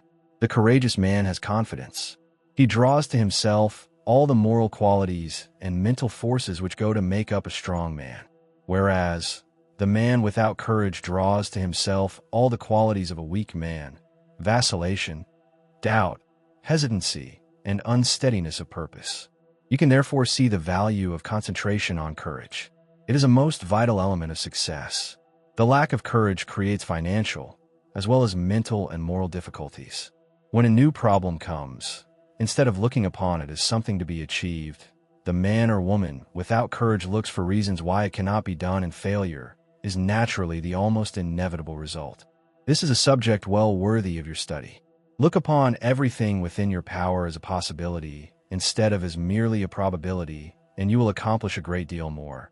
Because by considering a thing as impossible, you immediately draw to yourself all the elements that contribute to failure. Lack of courage destroys your confidence in yourself. It destroys that forceful, resolute attitude so important to success. The man without courage unconsciously draws to himself all that is contemptible, weakening, demoralizing, and destructive.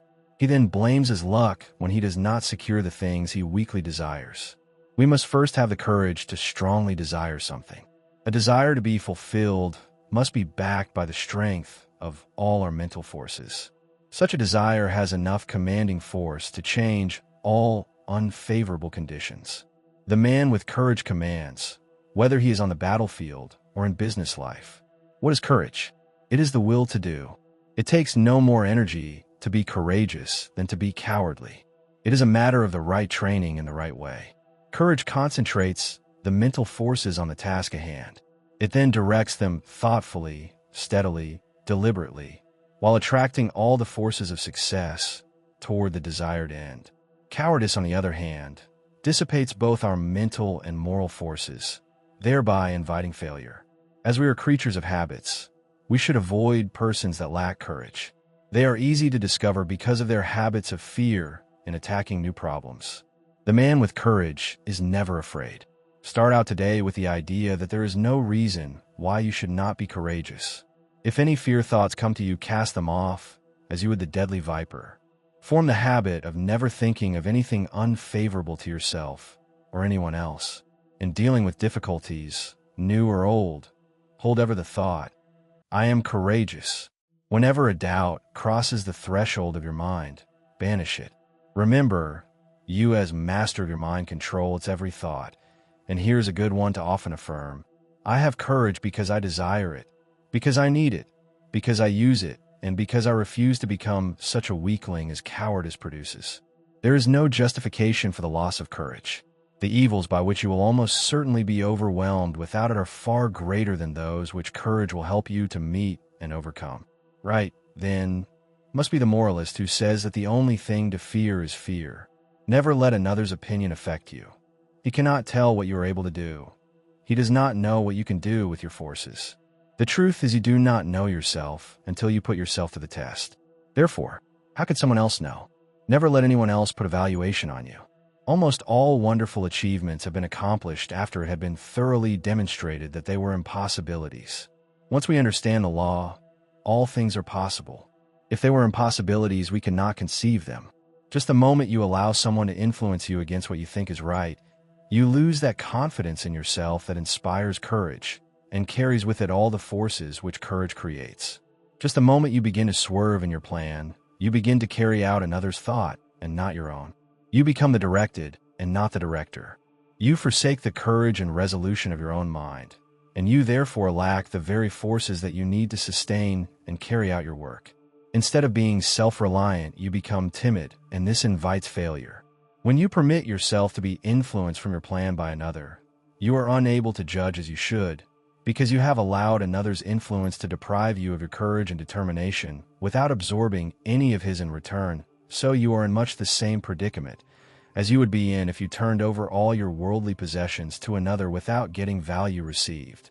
Concentrate on just the opposite of fear, want, poverty, sickness, etc. Never doubt your own ability. You have plenty if you'll just use it.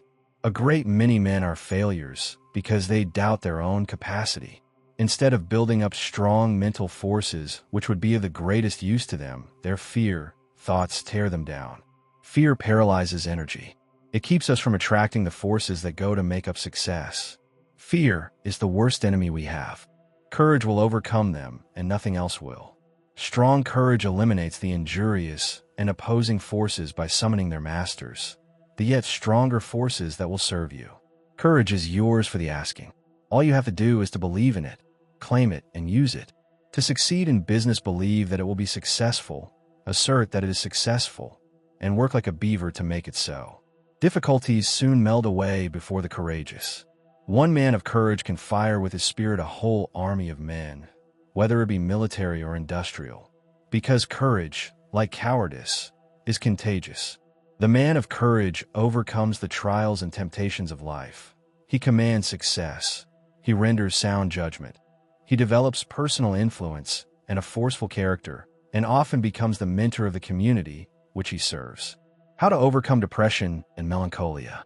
Both of the former are harmful and make you unhappy.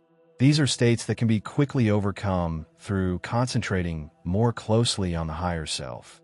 For when you do, you cut off the connection with the harmful force currents. You can also drive away moods by simply choosing and fully concentrating on an agreeable subject. Through willpower and thought control, we can accomplish anything we want to do. There is wonderful inherent power within us all, and there is never any sufficient cause for fear except ignorance. Every evil is but the product of ignorance, and everyone that possesses the power to think has the power to overcome ignorance and evil. The pain that we suffer from doing evil are but the lessons of experience, and the object of the pain is to make us realize our ignorance. When we become depressed, it is evidence that our thought faculties are combining improperly and thereby attracting the wrong force currents. All that it is necessary to do is to exercise the will and concentrate upon happy subjects.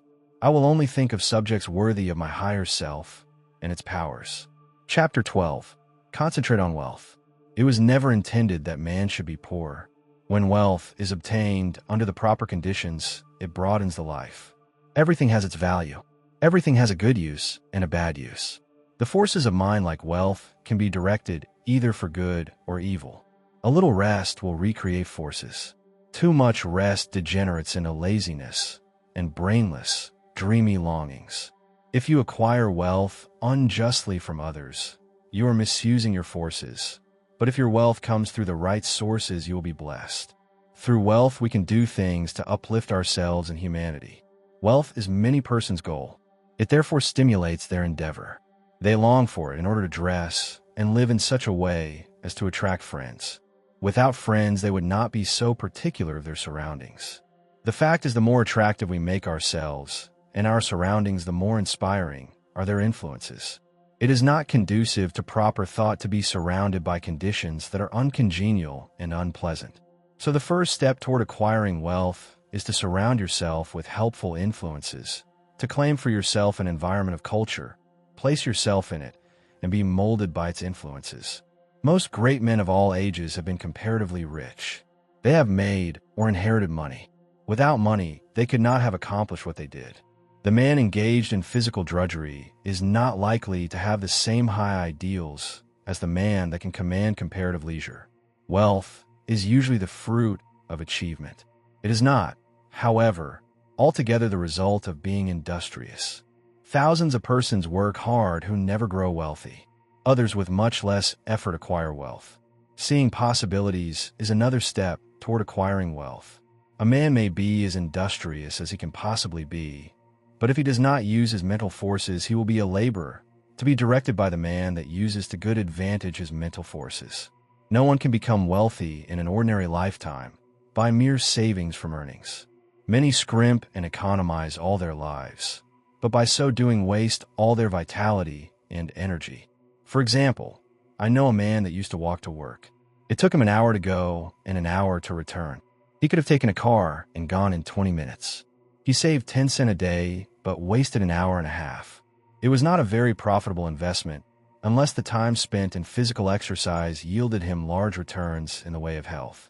The same amount of time spent in concentrated effort to overcome his unfavorable business environment might have firmly planted his feet in the path of prosperity. One of the big mistakes made by many persons of the present generation is that they associate with those who fail to call out or develop the best that is in them. When the social side of life is developed too exclusively, as it often is, and recreation or entertainment becomes the leading motive of a person's life, he acquires habits of extravagance instead of economy, habits of wasting his resources, physical, mental, moral, and spiritual, instead of conserving them. He is, in consequence, lacking in proper motivation. His God-given powers and forces are undeveloped, and he inevitably brings poor judgment to bear upon all the higher relationships of life. While, as to his financial fortunes, he is ever the leaner, often a parasite, and always, if opportunity affords, as heavy a consumer as he is a poor producer. It seems a part of the tragedy of life that these persons have to be taught such painful lessons before they can understand the forces and laws that regulate life. Few profit by the mistakes of others. They must experience them for themselves, and then apply the knowledge so gained in reconstructing their lives. Any man that has ever amounted to anything has never done a great deal of detail work for long periods at any given time. He needs his time to reflect. He does not do his duties today in the same way as yesterday, but as the result of deliberate and concentrated effort, constantly tries to improve his methods. The other day, I attended a lecture on prosperity. I knew the lecturer had been practically broke for 10 years. I wanted to hear what he had to say. He spoke very well. He no doubt benefited some of his hearers, but he had not profited by his own teachings. I introduced myself and asked him if he believed in his maxims. He said he did. I asked him if they had made him prosperous. He said not exactly. I asked him why. He answered that he thought he was fated not to experience prosperity. In half an hour I showed that man why poverty had always been his companion. He had dressed poorly. He held his lectures in poor surroundings. By his actions and beliefs, he attracted poverty. He did not realize that his thoughts and his surroundings exercised an unfavorable influence. I said, thoughts are moving forces, great powers. Thoughts of wealth attract wealth. Therefore, if you desire wealth, you must attract the forces that will help you to secure it. Your thoughts attract a similar kind of thoughts. If you hold thoughts of poverty, you attract poverty. If you make up your mind you're going to be wealthy, you will instill this thought into all your mental forces, and you will at the same time use every external condition to help you. Many persons are of the opinion that if you have money, it is easy to make more money. But this is not necessarily true. 90% of the men that start in business fail. Money will not enable one to accumulate much more unless he is trained to seek and use good opportunities for its investment. If he inherits money, the chances are that he will lose it. While, if he has made it, he not only knows its value, but has developed the power to use it as well as to make more if he loses it. Business success today depends on foresight, good judgment, grit, firm resolution, and settled purpose. But never forget that thought is as real a force as electricity. Let your thoughts be such that you will send out as good as you receive. If you do not, you are not enriching others, and therefore deserve not to be enriched. The man that tries to get all he can from others for nothing becomes so selfish and mean that he does not even enjoy his acquisitions. We see examples of this every day.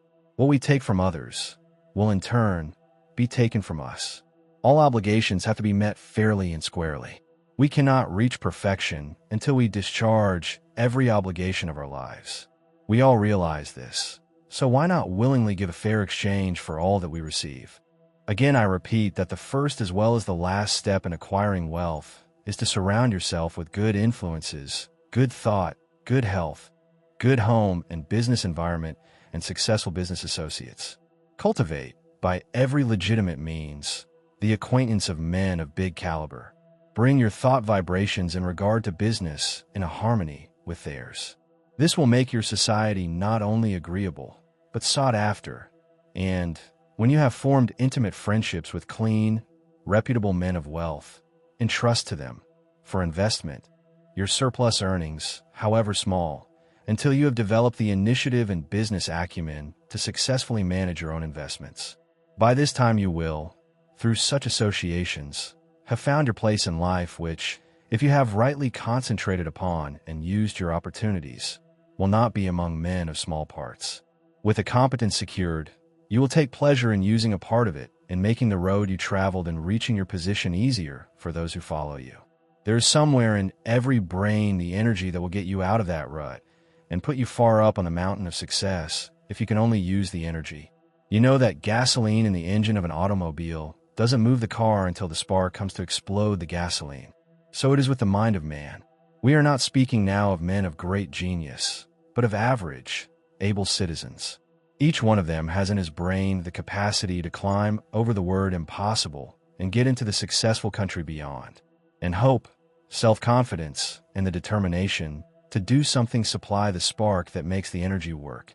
Chapter 13. You can concentrate, but will you? All have the ability to concentrate, but will you? You can, but whether you will or not depends on you. It is one thing to be able to do something, and another thing to do it. There is far more ability not used than is used. Why do not more men of ability make something of themselves? There are comparatively few successful men, but many ambitious ones. Why do not more get along? Cases may differ, but the fault is usually their own. They have had chances, perhaps better ones than some others that have made good. What would you like to do that you're not doing? If you think you should be getting on better, why don't you? Study yourself carefully. Learn your shortcomings. Sometimes only a mere trifle keeps one from branching out and becoming a success. Discover why you have not been making good, the cause of your failure. Have you been expecting someone to lead you or to make a way for you? If you have, concentrate on a new line of thought.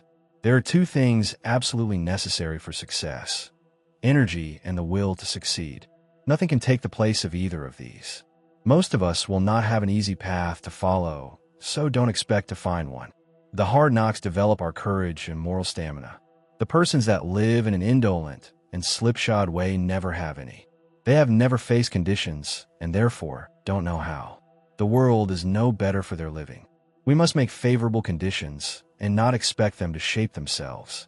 It is not the man that says, "It can't be done," but the man that goes ahead in spite of adverse advice and shows that it can be done that gets there today. "The Lord helps those that help themselves" is a true saying. We climb the road to success by overcoming obstacles. Stumbling blocks are but stepping stones for the man that says, "I can and I will." When we see cripples, the deaf and dumb, the blind, and those with other handicaps amounting to something in the world, the able-bodied man should feel ashamed of himself if he does not make good. There is nothing that can resist the force of perseverance. The way ahead of all of us is not clear sailing, but all hard passages can be bridged if you just think they can and concentrate on how to do it. But if you think the obstacles are unsurmountable, you will not of course try, and even if you do, it will be in only a half-hearted way, a way that accomplishes nothing. Many men will not begin an undertaking unless they feel sure they will succeed in it. What a mistake. This would be right if we were sure of what we could and could not do. But who knows? There may be an obstruction there now that might not be there next week. There may not be an obstruction there now that will be there next week. The trouble with most persons is that just as soon as they see their way blocked, they lose courage. They forget that usually there's a way around the difficulty. It's up to you to find it. If you tackle something with little effort, when the conditions call for a big effort, you will of course not win. Tackle everything with a feeling that you will utilize all the power within you to make it a success. This is the kind of concentrated effort that succeeds. Most people are beaten before they start. They think they're going to encounter obstacles, and they look for them instead of for means to overcome them. The result is that they increase their obstacles instead of diminishing them. Have you ever undertaken something that you thought would be hard, but afterwards found it to be easy? That is the way a great many times. The things that look difficult in advance turn out to be easy of conquest when once encountered. So start out on your journey with the idea that the road is going to be clear for you, and that if it is not, you will clear the way. All men that have amounted to anything have cleared their way, and they did not have the assistance that you will have today. The one great keynote of success is to do whatever you have decided on. Don't be turned from your path, but resolve that you're going to accomplish what you set out to do. Don't be frightened at a few rebuffs, for they cannot stop the man that is determined, the man that knows in his heart that success is only bought by tremendous resolution, by concentrated and wholehearted effort. He who has a firm will, says Goethe, molds the world to himself. People do not lack strength, says Victor Hugo. They lack will. It is not so much skill that wins victories as it is activity and great determination. There is no such thing as failure for the man that does his best. No matter what you may be working at the present time, don't let this make you lose courage. The tides are continually changing, and tomorrow or some other day, they will turn to your advantage if you are a willing and are an ambitious worker. There is nothing that develops you and increases your courage like work. If it were not for work, how monotonous life would at last become? So I say to the man that wants to advance, don't look upon your present position as your permanent one. Keep your eyes open and add those qualities to your makeup that will assist you when your opportunity comes. Be ever alert and on the watch for opportunities. Remember, we attract what we set our minds on. If we look for opportunities, we find them. If you're the man you should be, someone is looking for you to fill a responsible position. So when he finds you, don't let your attention wander. Give it all to him. Show that you can concentrate your powers, that you have the makeup of a real man. Show no signs of fear, uncertainty, or doubt. The man that is sure of himself is bound to get to the front. No circumstances can prevent him. Chapter 14. The Art of Concentrating by Means of Practical Exercises. Select some thought and see how long you can hold your mind on it. It is well to have a clock at first and keep track of the time. If you decide to think about health, You can get a great deal of good from your thinking besides developing concentration. Think of health as being the greatest blessing there is in the world. Don't let any other thought drift in. Just the moment one starts to obtrude, make it get out. Make it a daily habit of concentrating on this thought for, say, 10 minutes. Practice until you can hold it to the exclusion of everything else. You will find it of the greatest value to centralize your thoughts on health.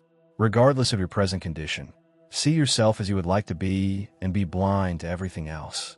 You will find it hard at first to forget your ailments, if you have any, but after a short while you can shut out these negative thoughts and see yourself as you want to be.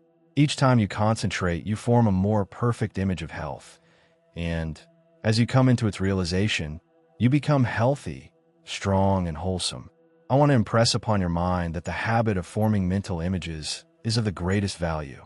It has always been used by successful men of all ages, but few realize its full importance. Do you know that you are continually acting according to the images you form? If you allow yourself to mold negative images, you unconsciously build a negative disposition. You will think of poverty, weakness, disease, fear, etc. Just as surely as you think of these will your objective life express itself in a like way.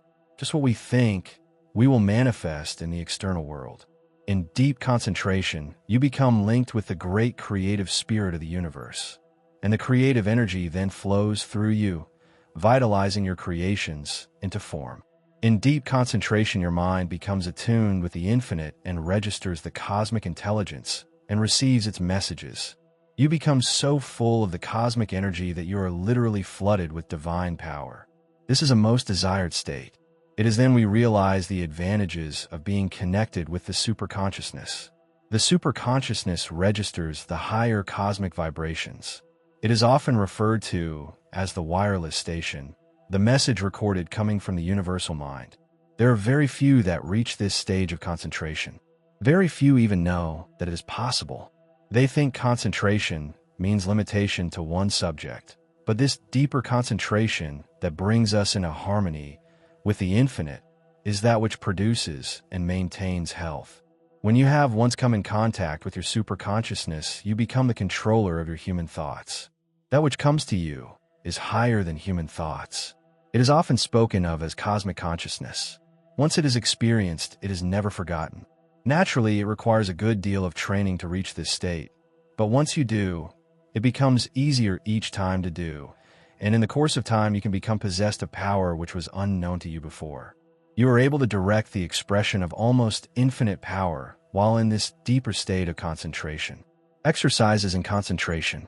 The rays of the sun, when focused upon an object by means of a sunglass, produce a heat many times greater than the scattered rays of the same source of light and heat. This is true of attention. Scatter it, and you get but ordinary results. But center it upon one thing, and you secure much better results. When you focus your attention upon an object, your every action, voluntary and involuntary, is in the direction of attaining that object. If you will focus your energies upon a thing to the exclusion of everything else, you generate the force that can bring you what you want. When you focus your thought, you increase its strength.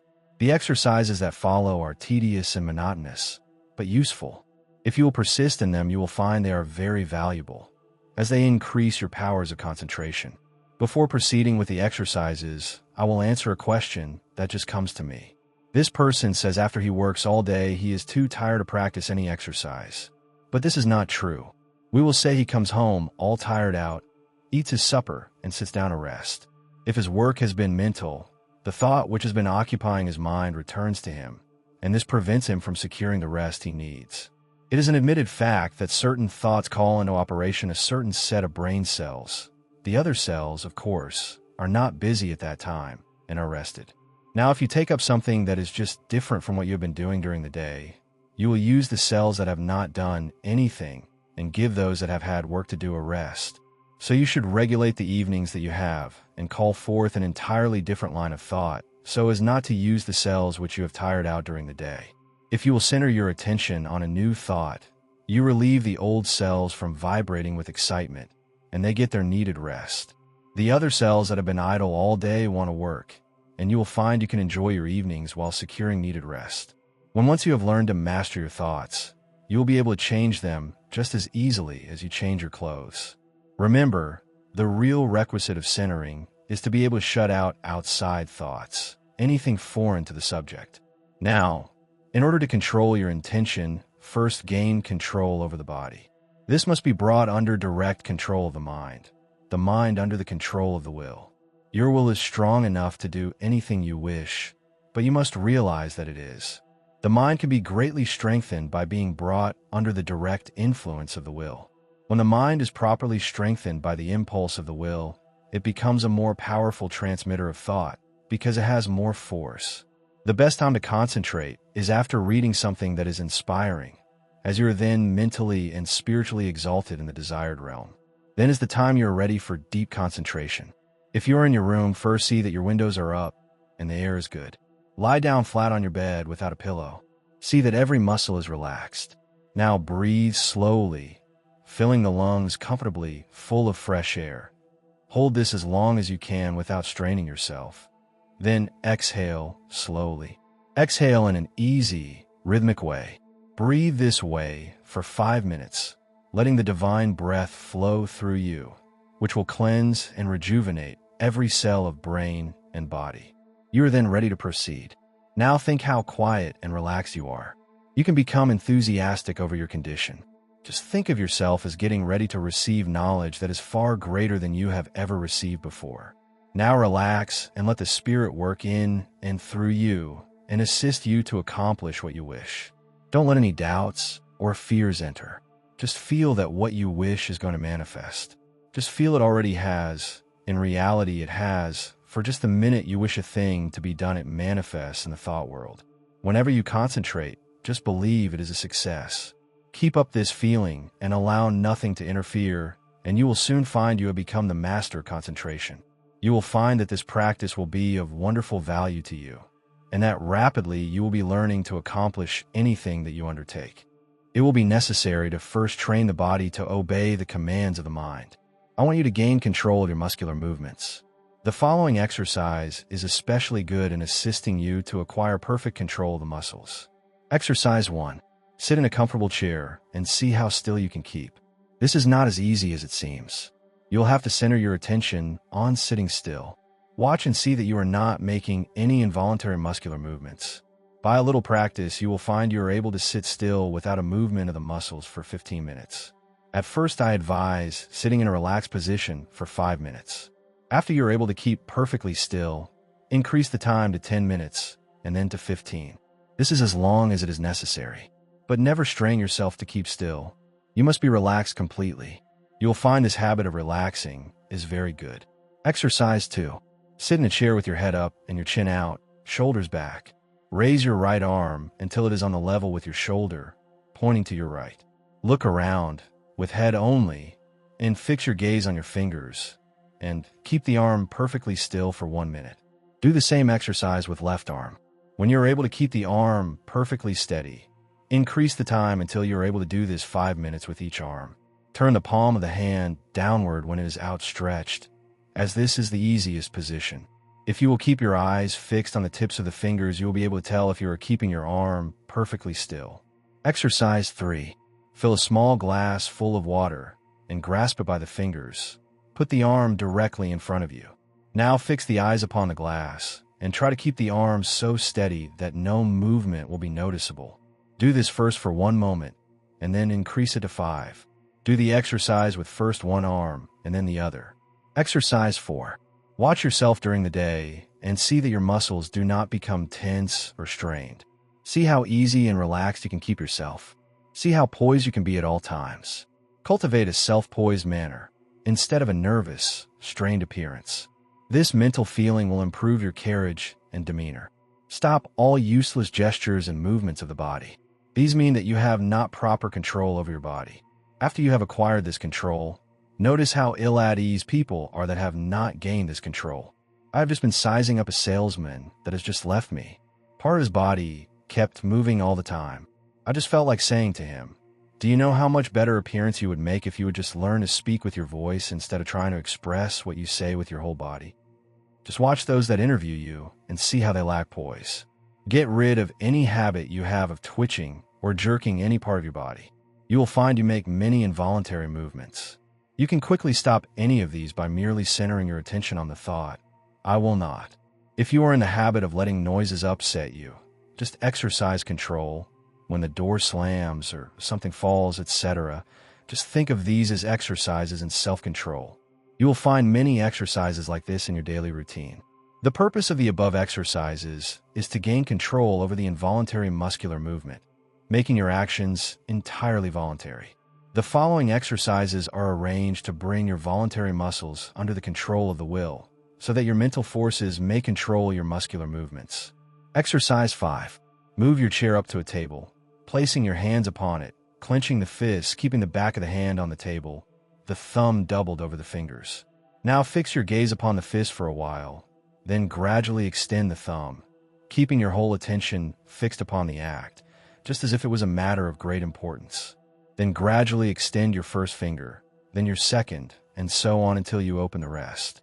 Then reverse the process, closing first the last one opened, and then the rest, and finally you will have the fist again in the original position with the thumb closed over the finger.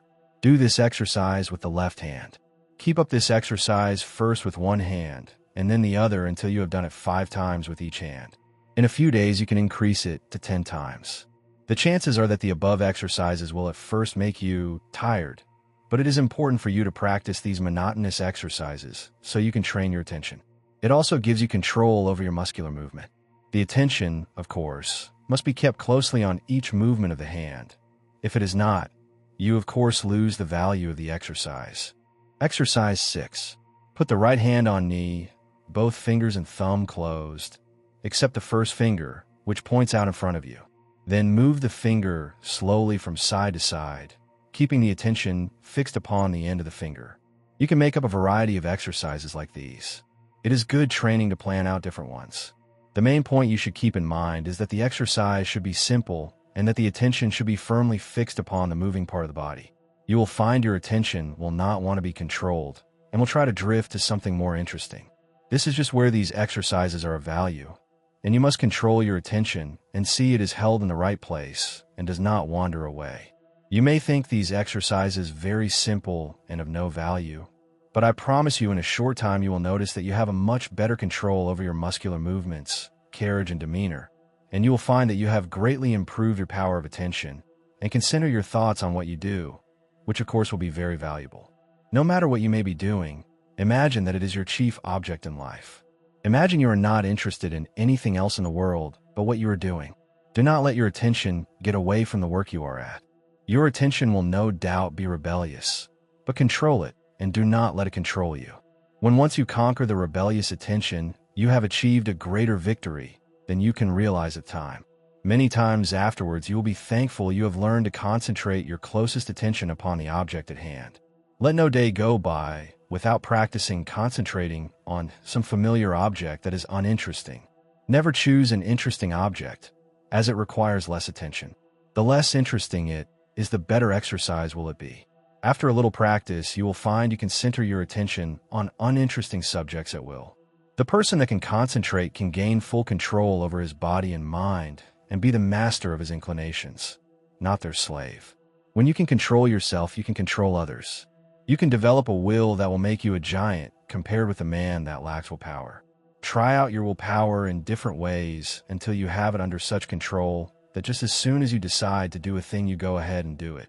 Never be satisfied with "I did fairly well" spirit, but put forward your best efforts. Be satisfied with nothing else. When you have gained this, you are the man you were intended to be. Exercise 7. Concentration increases the sense of smell. When you take a walk or drive in the country or pass a flower garden, concentrate on the odor of flowers and plants. See how many different kinds you can detect. Then choose one particular kind and try to sense only this. You will find that this strongly intensifies the sense of smell. This differentiation requires, however, a peculiarly attentive attitude. When sense of smell is being developed, you should not only shut out from the mind every thought but that of odor, but you should also shut out cognizance of every odor save that upon which your mind for the time is concentrated. You can find plenty of opportunity for exercises for developing the sense of smell. When you are out in the air, Be on the alert for the different odors. You will find the air laden with all kinds, but let your concentration upon the one selected be such that a scent of its fragrance in after years will vividly recall the circumstances of this exercise. The object of these exercises is to develop concentrated attention, and you will find that you can, through their practice, control your mind and direct your thoughts just the same as you can your arm. Exercise 8. Concentration on the within. Lie down and thoroughly relax your muscles. Concentrate on the beating of your heart. Do not pay any attention to anything else. Think how this great organ is pumping the blood to every part of the body. Try to actually picture the blood leaving the great reservoir and going in one stream right down to the toes. Picture another going down the arms to the tips of the fingers. After a little practice, you can actually feel the blood passing through your system. If, at any time, you feel weak in any part of the body, well, then an extra supply of blood shall go there.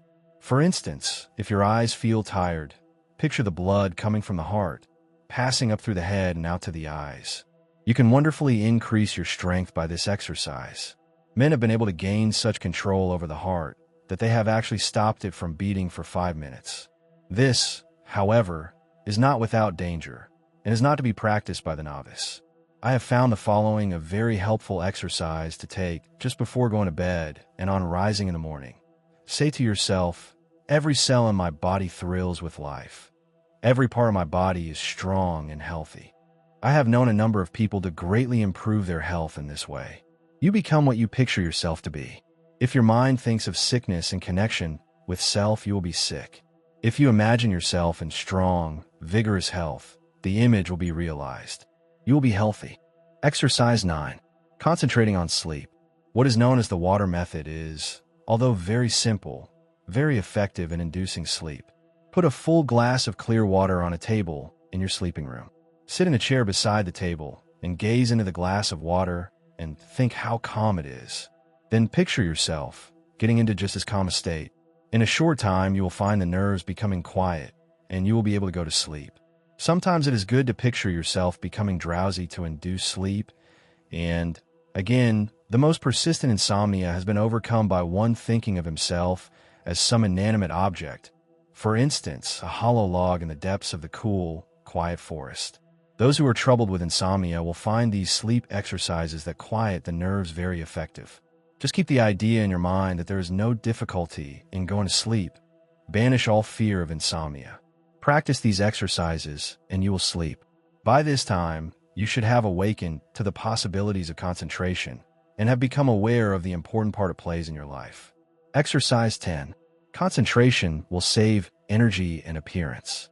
Watch yourself and see if you're not in the habit of moving your hands, thumping something with your fingers, or twirling your mustache.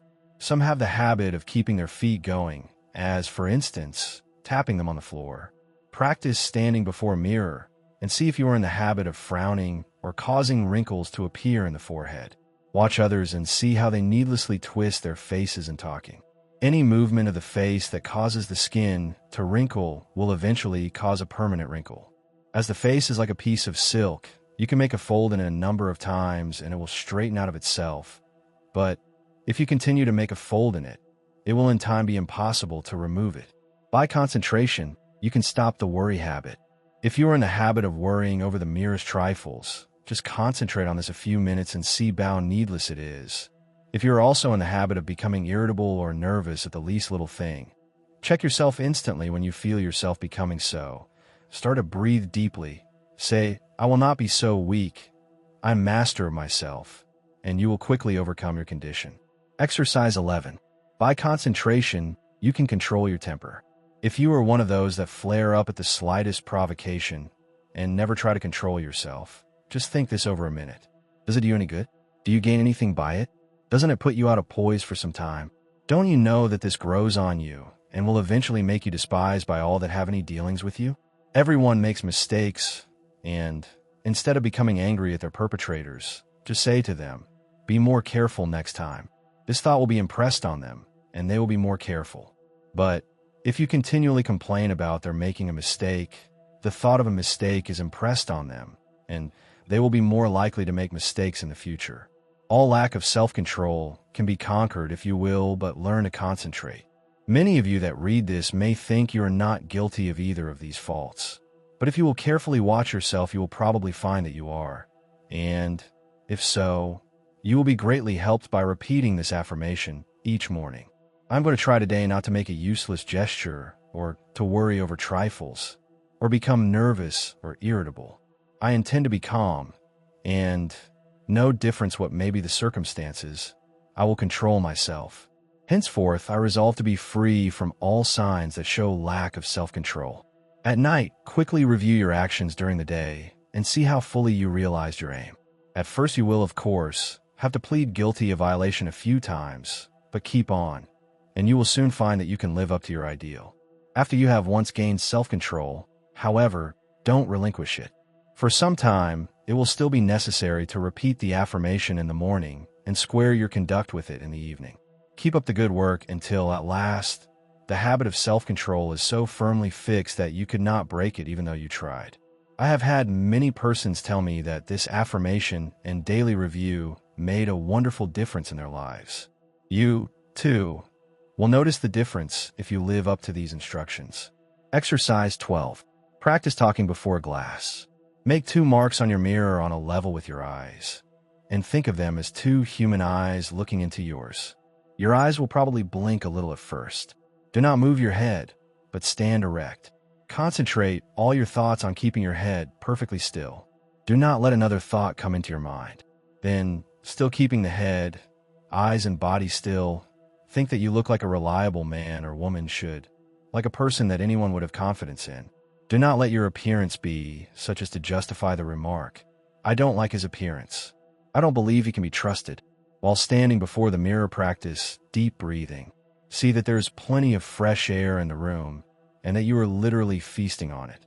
You will find that, as it permeates every cell, your timidity will disappear. It has been replaced by a sense of peace and power. The one that stands up like a man and has control over the muscles of his face and eyes always commands attention. In his conversation, he can better impress those with whom he comes in contact. He acquires a feeling of calmness and strength that causes opposition to melt away before it. 3 minutes a day is long enough for the practice of this exercise.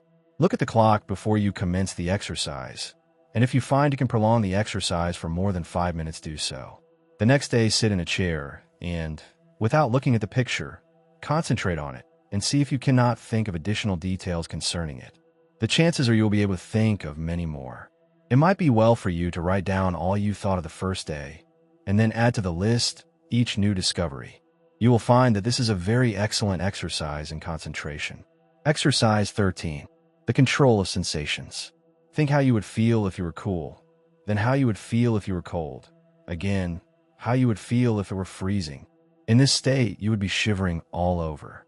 Now think of just the opposite conditions. Construct such a vivid image of heat that you are able to experience the sensation of heat even in the coldest atmosphere. It is possible to train your imagination until you do this, and it can then be turned to practical account in making undesirable conditions bearable. You can think of many very good exercises like this. For instance, if you feel yourself getting hungry or thirsty, and for any reason you do not wish to eat, do not think of how hungry or thirsty you are, but just visualize yourself as finishing a hearty meal. Again, when you experience pain, do not increase it by thinking about it, but do something to divert your attention, and the pain will seem to decrease. If you will start practicing along this line systematically, you will soon gain a wonderful control over the things that affect your physical comfort. Exercise 14. The Eastern way of concentrating. Sit in a chair with a high back and upright position. Press one finger against the right nostril. Now, take a long, deep breath, drawing the breath in gently as you count 10. Then expel the breath through the right nostril as you count 10. Repeat this exercise with the opposite nostril. This exercise should be done at least 20 times at each sitting. Exercise 15. Controlling desires. Desire, which is one of the hardest forces to control, will furnish you with excellent exercises in concentration. It seems natural to want to tell others what you know, but by learning to control these desires, you can wonderfully strengthen your powers of concentration. Remember, you have all you can do to attend to your own business. Do not waste your time in thinking of others or in gossiping about them. If, from your own observation, You learn something about another person that is detrimental. Keep it to yourself. Your opinion may afterwards turn out to be wrong anyway, but whether right or wrong, you have strengthened your will by controlling your desire to communicate your views. If you hear good news, resist the desire to tell it to the first person you meet, and you will be benefited thereby. It will require the concentration of all your powers of resistance to prohibit the desire to tell. After you feel that you have complete control over your desires, you can then tell your news. But you must be able to suppress the desire to communicate the news until you are fully ready to tell it. Persons that do not possess this power of control over desires are apt to tell things that they should not, thereby often involving both themselves and others in needless trouble. If you're in the habit of getting excited when you hear unpleasant news, just control yourself and receive it without any exclamation of surprise. Say to yourself, "Nothing is going to cause me to lose my self-control." You will find from experience that this self-control will be worth much to you in business. You will be looked upon as a cool-headed businessman, and this in time becomes a valuable business asset. Of course, circumstances alter cases. At times it is necessary to become enthused, but be ever on the lookout for opportunities for the practice of self-control. He that ruleth his spirit is greater than he that ruleth a city. Exercise 16. When you read, no one can think without first concentrating his thoughts on the subject in hand. Every man and woman should train himself to think clearly. An excellent exercise is to read some short story and then write just an abridged statement. Read an article in a newspaper and see in how few words you can express it. Reading an article to get only the essentials requires the closest concentration. If you are unable to write out what you read, you will know you are weak in concentration. Instead of writing it out, you can express it orally if you wish. Go to your room and deliver it as if you're talking to someone. You will find exercises like this of the greatest value in developing concentration and learning to think. After you have practiced a number of these simple exercises, read a book for 20 minutes, and then write down what you have read. The chances are that at first you will not remember very many details, but with a little practice you will be able to write a very good account of what you have read. The closer the concentration, the more accurate the account will be. It is a good idea, when time is limited, to read only a short sentence and then try to write it down word for word. When you're able to do this, read 2 or more sentences and treat similarly. The practice will produce very good results if you keep it up until the habit is fixed. If you will just utilize your spare time in practicing exercises like those suggested, you can gain wonderful powers of concentration. You will find that in order to remember every word in a sentence, you must keep out every thought but that which you wish to remember. And this power of inhibition alone will more than compensate for the trouble of the exercise.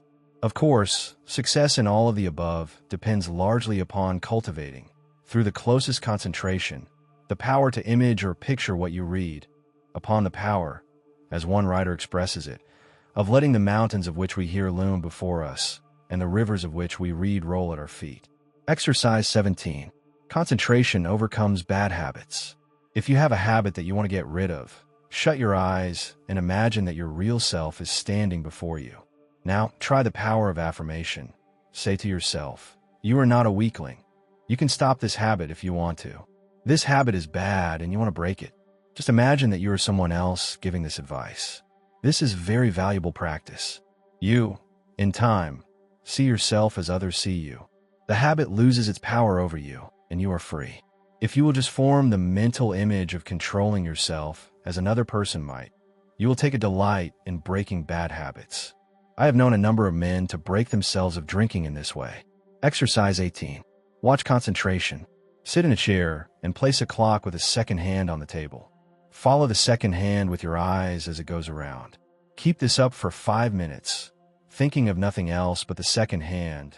This is a very good exercise when you only have a few minutes to spare, if you're able to keep every other thought in the stream of consciousness subordinate to it. As there is little that is particularly interesting about the second hand, it is hard to do this, but in the extra effort of willpower required to make it successful lies its value. Always try to keep as still as possible during these exercises. In this way you can gain control over nerves, and this quieting effect is very good for them. Exercise 19. Faith concentration. A belief in the power to concentrate is of course very important. I purposely did not put this exercise in the beginning where it naturally belongs because I wanted you to know that you could learn to concentrate. If you have practiced the above exercises, you have now developed this concentration power to a considerable extent, and therefore you have faith in the power of concentration. But you can still become a much stronger believer in it.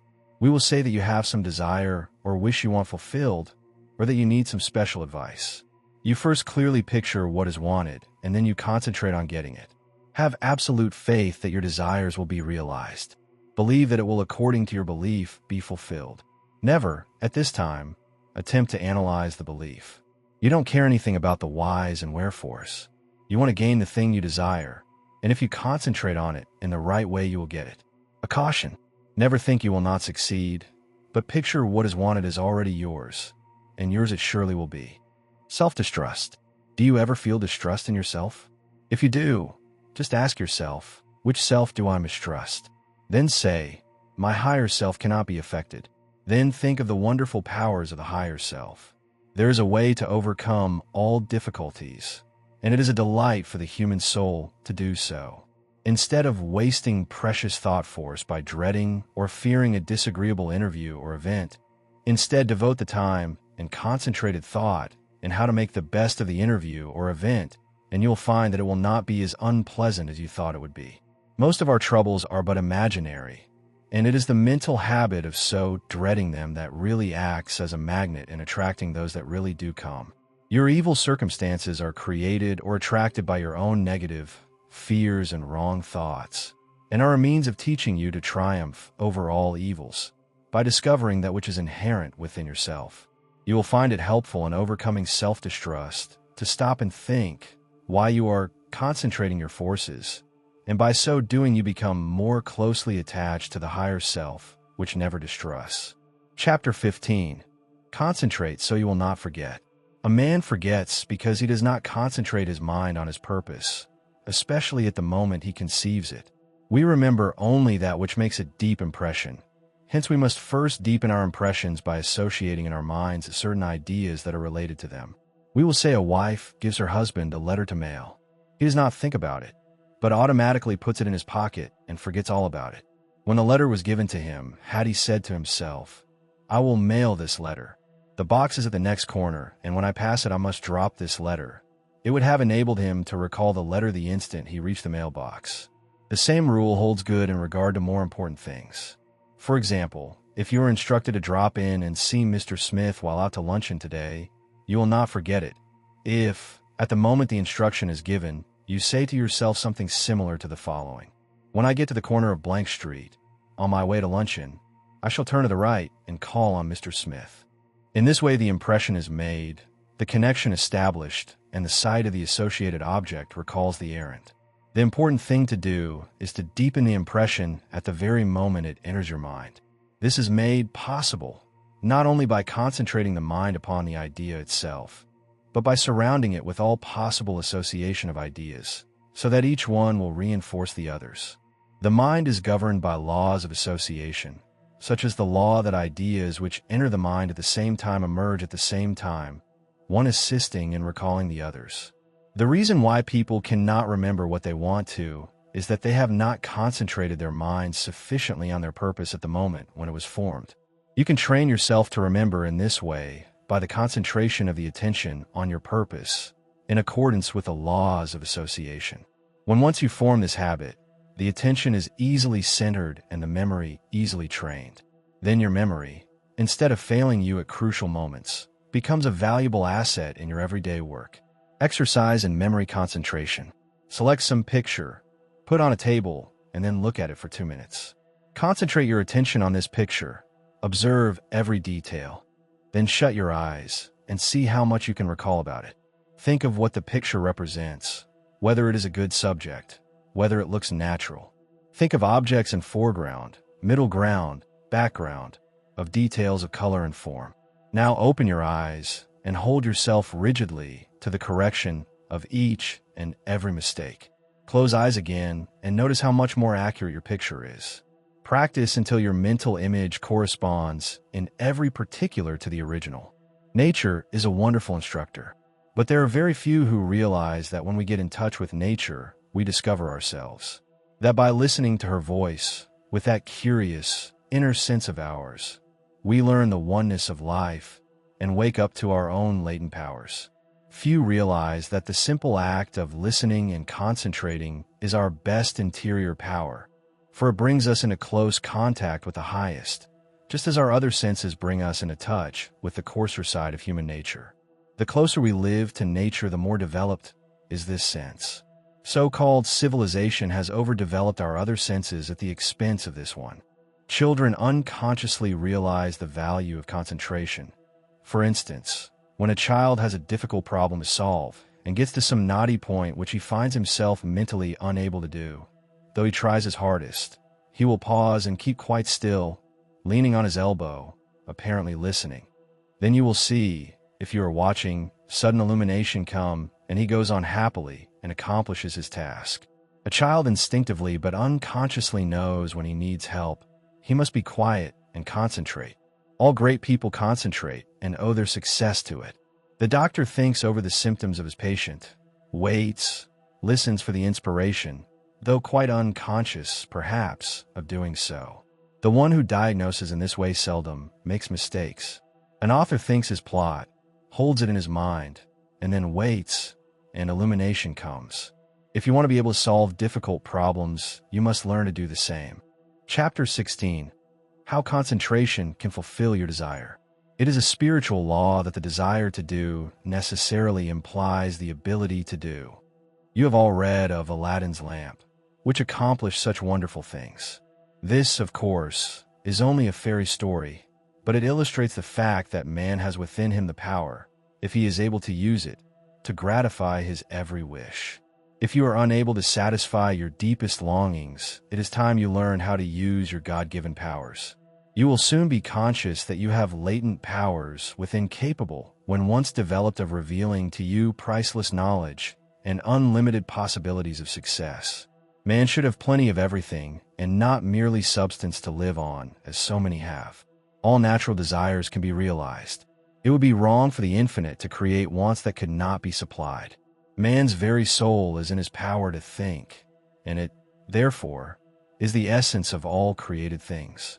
Every instinct of man leads to thought, and in every thought there is great possibility, because true thought development, when allied to those mysterious powers which perhaps transcend it, has been the cause of all the world's true progress. In the silence we become conscious of that something which transcends thought, and which uses thought as a medium for expression. Many have glimpses of that something, but few ever reach the state where the mind is steady enough to fathom these depths. Silent, concentrated thought is more potent than spoken words, for speech distracts from the focusing power of the mind by drawing more and more attention to the without. Man must learn more and more to depend on himself, to seek more for the infinite within. It is from this source alone that he ever gains the power to solve his practical difficulties.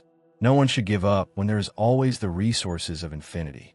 The cause of failure is that men search in the wrong direction for success, because they are not conscious of their real powers that when used are capable of guiding them. The infinite within is foreign to those persons who go through life without developing their spiritual powers. But the infinite helps only he who helps himself. There is no such thing as a special providence. Man will not receive help from the infinite except to the extent that he believes and hopes and prays for help from this great source. Concentrate on what you want and get it. The weakling is controlled by conditions. The strong man controls conditions. You can be either the conqueror or the conquered. By the law of concentration, you can achieve your heart's desire. This law is so powerful that which at first seems impossible becomes attainable. By this law, what you at first see as a dream becomes a reality. Remember that the first step in concentration is to form a mental image of what you wish to accomplish. This image becomes a thought seed that attracts thoughts of a similar nature. Around this thought, when it is once planted in the imagination or creative region of the mind, you group or build associated thoughts which continue to grow as long as your desire is keen enough to compel close concentration. Form the habit of thinking of something you wish to accomplish for 5 minutes each day. Shut every other thought out of consciousness. Be confident that you will succeed. Make up your mind that all obstacles that are in your way will be overcome and you can rise above any environment. You do this by utilizing the natural laws of the thought world, which are all powerful. A great aid in the development of concentration is to write out your thoughts on that which lies nearest your heart, and to continue, little by little, to add to it, until you have as nearly as possible exhausted the subject. You will find that each day as you focus your forces on this thought at the center of the stream of consciousness, new plans, ideas, and methods will flash into your mind. There is a law of attraction that will help you accomplish your purpose. An advertiser, for instance, gets to thinking along a certain line. He has formed his own ideas, but he wants to know what others think. He starts out to seek ideas, and he soon finds plenty of books, plans, designs, etc. on the subject, although when he started he was not aware of their existence. The same thing is true in all lines. We can attract those things that will help us. Very often we seem to receive help in a miraculous way. It may be slow in coming, but once the silent, unseen forces are put into operation, they will bring results so long as we do our part. They are ever present and ready to aid those who care to use them. By forming a strong mental image of your desire, you plant the thought seed which begins working in your interest, and, in time, that desire, if in harmony with your higher nature, will materialize. It may seem that it would be unnecessary to caution you to concentrate only upon achievement that will be good for you and work no harm to another, but there are many who forget others and their rights, in their anxiety to achieve success. All good things are possible for you to have, but only as you bring your forces into harmony with that law that requires that we mete out justice to fellow travelers as we journey along life's road. So first think over the thing wanted, and if it would be good for you to have, say, I want to do this. I'm going to work to secure it. The way will be open for me. If you fully grasp mentally the thought of success and hold it in mind each day, you gradually make a pattern or mold which in time will materialize. But by all means keep free from doubt and fear, the destructive forces. Never allow these to become associated with your thoughts. At last you will create the desired conditions and receive help in many unlooked-for ways that will lift you out of the undesired environment. Life will then seem very different to you, for you will have found happiness through awakening within yourself the power to become the master of circumstances instead of their slave. To the beginner in this line of thought, some of the things stated in this book may sound strange, even absurd, but instead of condemning them, give them a trial. You will find they will work out. The inventor has to work out his idea mentally before he produces it materially. The architect first sees the mental picture of the house he is to plan, and from this works out the one we see. Every object, every enterprise, must first be mentally created. I know a man that started in business with 13 cents and not $1 worth of credit. In 10 years, he has built up a large and profitable business. He attributes his success to two things: belief that he would succeed and hard work. There were times when it did not look like he could weather the storm. He was being pressed by his creditors who considered him bankrupt. They would have taken 50 cents on the dollar for his notes and considered themselves lucky. But by keeping up a bold front, he got an extension of time when needed. When absolutely necessary for him to raise a certain sum at a certain time, he always did it. When he had heavy bills to meet, he would make up his mind that certain people that owed him would pay by a certain date, and they always did. Sometimes he would not receive their check until the last mail of the day of the extension, and I have known him to send out a check with the prospect of receiving a check from one of his customers the following day. He would have no reason other than his belief in the power of affecting the mind of another by concentration of thought for expecting that check, but rarely has he been disappointed. Just put forth the necessary concentrated effort, and you will be wonderfully helped from sources unknown to you. Remember the mystical words of Jesus, the Master: "Whatsoever thing ye desire when ye pray, pray as if ye had already received, and ye shall have." Chapter 17. Ideals developed by concentration. Through our paltry stir and strife glows the wished ideal, and longing molds in clay what life carves in the marble reel. Lo, we often hear people spoken of as idealists. The fact is we are all idealists to a certain extent, and upon the ideals we picture depends our ultimate success. You must have the mental image if you are to produce the material thing. Everything is first created in the mind. When you control your thoughts, you become a creator. You receive divine ideas and shape them to your individual needs. All things of this world are to you just what you think they are. Your happiness and success depend upon your ideals. You are responsible for every condition you go through, either consciously or unconsciously. The next step you take determines the succeeding step. Remember this. It is a valuable lesson. By concentrating on each step as you go along, you can save a lot of waste steps and will be able to choose a straight path instead of a roundabout road. Concentrate upon your ideals, and they will become material actualities. Through concentration, we work out our ideals in physical life. Your future depends upon the ideals you are forming now. Your past ideals are determining your present. Therefore, if you want a bright future, you must begin to prepare for it today. If persons could only realize that they can only injure themselves, that when they are apparently injuring others they are really injuring themselves, what a different world this would be. We say a man is as changeable as the weather. What is meant is his ideals change. Every time you change your ideal, you think differently. You become like a rudderless boat on an ocean. Therefore, realize the importance of holding to your ideal until it becomes a reality. You get up in the morning determined that nothing will make you lose your temper.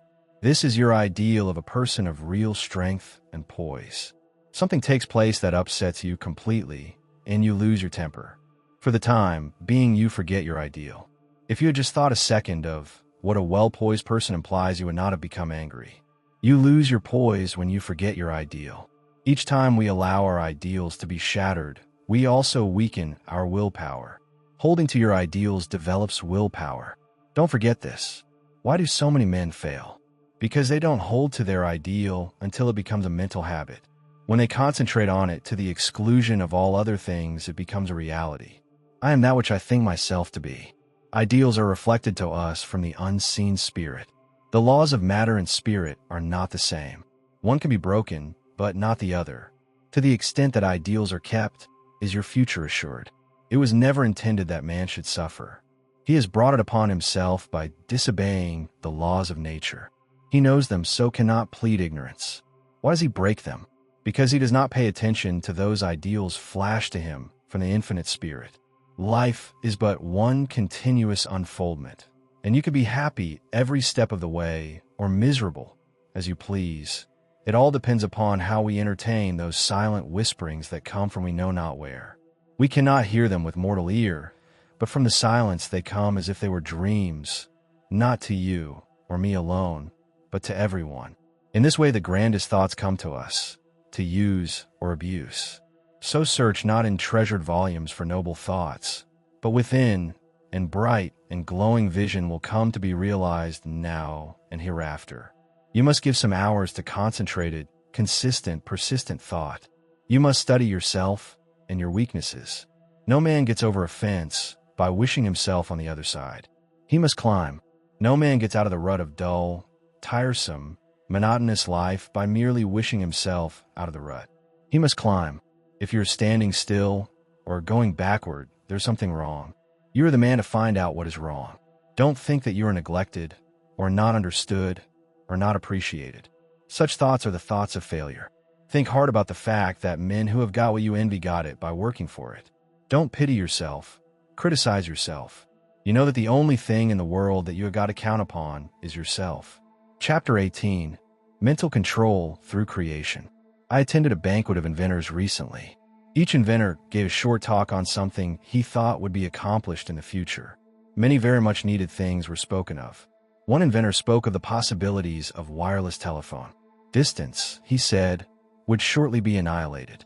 He thought we would soon be able to talk to the man in the submarine 40 fathoms below the surface and 1,000 miles away. When he got through, he asked if there were any that doubted what he said. No one spoke up. This was not a case of tactful politeness, as inventors like to argue, but a case where no one present really doubted that the inventor's vision would, in the future, materialize. These shrewd men, some real geniuses, all thought we would in time be able to talk to those 1,000 miles away without media. Now, if we can make an instrument so wonderful that we can send wireless messages 1,000 miles, is there any reason why we should not, through mental control, transmit messages from one person to another? The wireless message should not be as easy to send as the projected thought. The day will come when all business will employ highly developed persons to send out influences. These influences will be so dominating that employees will be partly controlled by them, and so you will profit more and more by your mental powers and depend on them to draw to you all forces of a helpful nature. You will be constantly sending out suggestions to your employees and friends.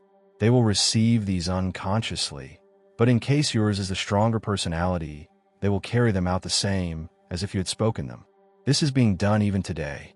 A finely organized company secures the combined effort of all its men. They may be each doing a different kind of work, but all work to bring about the very best results. The whole atmosphere is impregnated with a high standard of workmanship. Everyone feels he must do his best. He cannot be in such surroundings and be satisfied to do anything but his best work. A business will succeed only to the extent that the efforts of all are coordinated towards one result. At least one person is needed to direct all toward the desired end. The person at the head does not have to exactly outline to the others what steps to take, but he must possess the mental power of control over others. An up-to-date business letter is not written in a casual, commonplace way today. The writer tries to convey something he thinks the receiver will be interested to know. In this way, he awakens a responsive spirit. Sometimes just the addition of a word or two will change a letter of the matter-of-fact style to one that compels a response. It is not always what is actually in a letter, but the spirit which it breathes that brings results.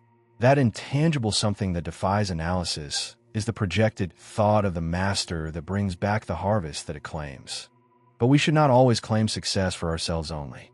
If you are anxious that some friend or relative should succeed, think of this person as becoming successful. Picture him in the position you would like to see him in. If he has a weakness, desire and command that it be strengthened. Think of his shortcomings which belong to his negative nature as being replaced by positive qualities. Take a certain part of the day to send him thoughts of an upbuilding nature. You can in this way arouse his mental powers into activity, and once aroused, they will assert themselves and claim their own. We can accomplish a great deal more than many of us are ready to believe by sending to another our direct, positive, and controlling suggestions of leadership. But whether a man is a success or not is greatly determined by the way he acts on the suggestions he receives. We either advance or decline. We never stand still. Every time we accomplish something, it gives us ability to do greater things. The bigger the attempt undertaken, the greater the things accomplished in the future. As a business grows, the head of the business also has to grow. He must advance and be ever the guiding influence. By his power to control, he inspires confidence in those associated with him. Often employees are superior to their employers in some qualities, and if they had studied, instead of neglected their development, they could have been employers of more commanding influence than those whom they serve. Through your mental power, you can generate in another enthusiasm and the spirit of success, which somehow furnishes an impetus to do something worthwhile. In concentrated mental control, there's a latent power more potent than physical force. The person becomes aware that the attitude of the mind has a power of controlling, directing, and governing other forces. He has been placed in an attitude capable of acquiring that which he desires. All of us, no matter how strong we are affected by the mental forces of our environment. There is no one that can remain neutral to influences. The mind cannot be freed from the forces of a place. If the environment of your place of business is not helpful, it will be harmful. That is why a change of position will often do a person a great deal of good. No person was ever intended to live alone. If you are shut up with only your own thoughts, you suffer from mental starvation. The mind becomes narrow, the mental powers weaken. Living alone often causes some of the milder forms of insanity. If children do not play with those their own age, but associate with only older people, they will take on the actions of the older people. The same is true of older persons if they associate with people younger than they are. They take on the spirit of youth. If you wish to retain your youth, you need the influences of youth. Like attracts like all over the world. The thought element plays a great part in our lives. Every business must not only command physical effort, but it must also command thought effort. There must be coordination of thought. All employers should aim to secure employees that think along similar lines. They will work in fuller sympathy with each other. They will better understand each other. This enables them to help each other, which would be utterly impossible if they were not in sympathy with each other. It is this that goes to make up a perfect organization, which directs and influences them toward the one end. Instead of each person being a separate unit, Each one is like a spoke in a big wheel. Each member carries his own load, and he would not think of shirking. Anyone working in such an atmosphere could not help turning out his best work. All great leaders must be able to inspire this cooperative spirit. They first secure assistance through their mental control. They then make their assistants realize the value of mental control. Soon there's a close bond between them. They are working toward a single purpose. They profit by their combined effort. The result is that they accomplish much. If your business is conducted in the right spirit, you can instill your thoughts and your ideas into your employees. Your methods and ideas become theirs. They don't know it, but your mental forces are shaping their work. They are just as certain to produce results as any physical force in nature. The up-to-date businessman of the future is going to take pains to get his employees to think and reason better. He will not want them to become depressed or discouraged.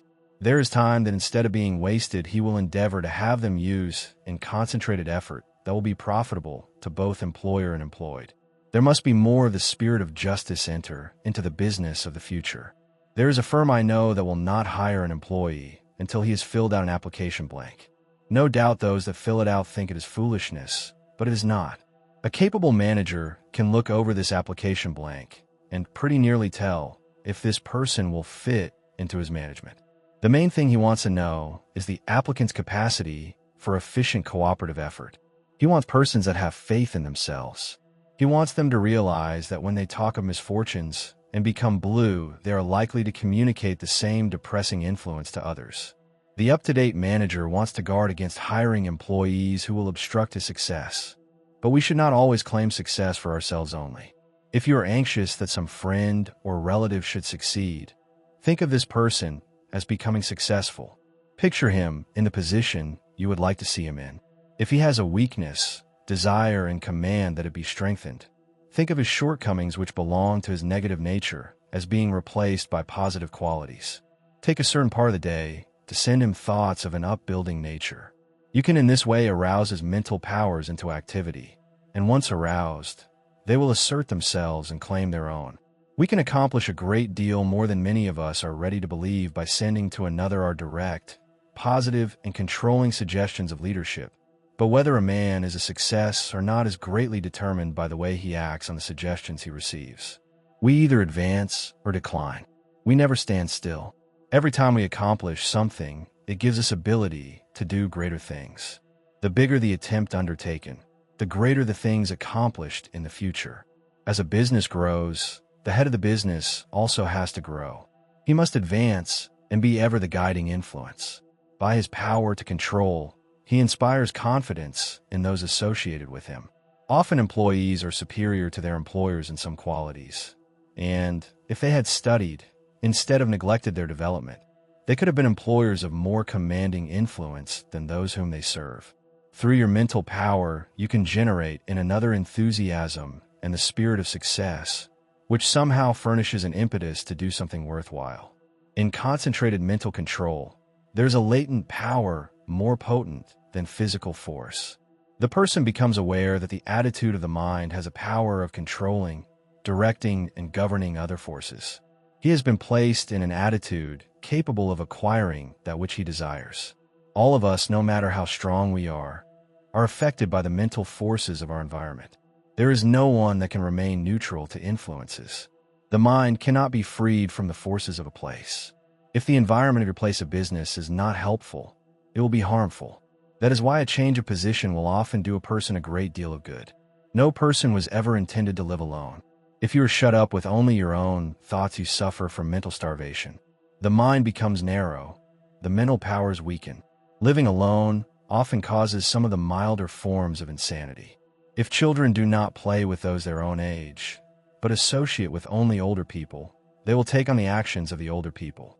The same is true of older persons if they associate with people younger than they are. They take on the spirit of youth.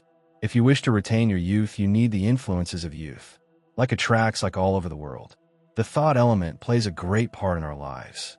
Every business must not only command physical effort, but it must also command thought effort. There must be coordination of thought. All employers should aim to secure employees that think along similar lines. They will work in fuller sympathy with each other. They will better understand each other. This enables them to help each other, which would be utterly impossible if they were not in sympathy with each other. It is this that goes to make up a perfect organization, which directs and influences them toward the one end. Instead of each person being a separate unit, each one is like a spoke in a big wheel. Each member carries his own load, and he would not think of shirking. Anyone working in such an atmosphere could not help turning out his best work. All great leaders must be able to inspire this cooperative spirit. They first secure assistance through their mental control. They then make their assistants realize the value of mental control. Soon there's a close bond between them. They are working toward a single purpose. They profit by their combined effort. The result is that they accomplish much. If your business is conducted in the right spirit, you can instill your thoughts and your ideas into your employees. Your methods and ideas become theirs. They don't know it, but your mental forces are shaping their work. They are just as certain to produce results as any physical force in nature. The up-to-date businessman of the future is going to take pains to get his employees to think and reason better. He will not want them to become depressed or discouraged. There is time that instead of being wasted, he will endeavor to have them use in concentrated effort that will be profitable to both employer and employed. There must be more of the spirit of justice enter into the business of the future. There is a firm I know that will not hire an employee until he has filled out an application blank. No doubt those that fill it out think it is foolishness, but it is not. A capable manager can look over this application blank and pretty nearly tell if this person will fit into his management. The main thing he wants to know is the applicant's capacity for efficient cooperative effort. He wants persons that have faith in themselves. He wants them to realize that when they talk of misfortunes and become blue, they are likely to communicate the same depressing influence to others. The up-to-date manager wants to guard against hiring employees who will obstruct his success. You must realize that every moment spent in thinking of your difficulties of the past, every moment spent in bad company, is attracting to you all that is bad, is attracting influences that must be shaken off before you can advance. Many firms prefer to hire employees that never worked before so that they have nothing to unlearn. They are then not trained, but have no bad business habits to overcome. They are more easily guided and grasp the new methods more effectively because they are not contrary to what they have already learned. They are at once started on the right road, and as they cooperate readily, they receive the mental support of the management in learning the methods that have been perfected. This inspires confidence in themselves, and they soon become efficient and, finally, skilled workers. Most big business firms today employ efficiency experts. Each day or week they are in a different department. They earn their money because they familiarize persons with very little business experience with plans that has taken the expert years of training and much money to perfect. The attitude we take has a great deal more to do with our success than most of us realize. We must be able to generate those forces that are helpful. There is a wonderful power in the thought rightly controlled and projected, and we must through concentration develop this power to the fullest possible extent. We are surrounded by many forces of which we know but little at present. Our knowledge of these is to be wonderfully increased. Each year we learn more about these psychic forces which are full of possibilities of which we are not even dimly conscious.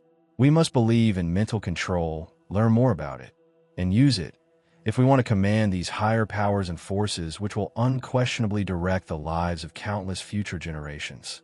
Chapter 19. A concentrated will development. New method. You will find in this chapter a most effective and most practical method of developing the will. You can develop a strong one if you want to. You can make your will a dynamo to draw to you untold power. Exercises are given which will, if practiced, strengthen your will, just as you would strengthen your muscles by athletic exercises. In starting to do anything, we must first commence with elementary principles. Simple exercises will be given. It is impossible to estimate the ultimate good to be derived from the mental cultivation that comes through these attempts at concentration. Even the simple exercises are not to be thought useless. In no respect, writes Dr. Oppenheim, can a man show a finer quality of willpower than in his own private, intimate life. We are all subjected to certain temptations. The will decides whether we will be just or unjust, pure of thought, charitable in opinion, forbearing and overlooking others' shortcomings, whether we live up to our highest standard. Since these are all controlled by the will, we should find time for plenty of exercises for training of the will in our daily life. You, of course, realize that your will should be trained. You must also realize that to do this requires effort that you alone can command. No one can call it forth for you. To be successful in these exercises, you must practice them in a spirit of seriousness and earnestness. I can show you how to train your will, but your success depends upon your mastery and application of these methods. New methods of will training. Select a quiet room where you will not be interrupted. Have a watch to determine the time, and a notebook in which to enter observations. Start each exercise with date and time of day. Exercise 1. Time decided on. Select some time of the day when most convenient. Sit in a chair and look at the doorknob for 10 minutes. Then write down what you experienced. At first it will seem strange and unnatural. You will find it hard to hold one position for 10 minutes. But keep as still as you can. The time will seem long, for it will probably be the first time you ever sat and did nothing for 10 minutes. You will find your thoughts wandering from the doorknob, and you will wonder what there can be in this exercise. Repeat this exercise for 6 days. 10 p.m., second day. Notes: you should be able to sit quieter, and the time should pass more quickly. You will probably feel a little stronger because of gaining a better control of your will.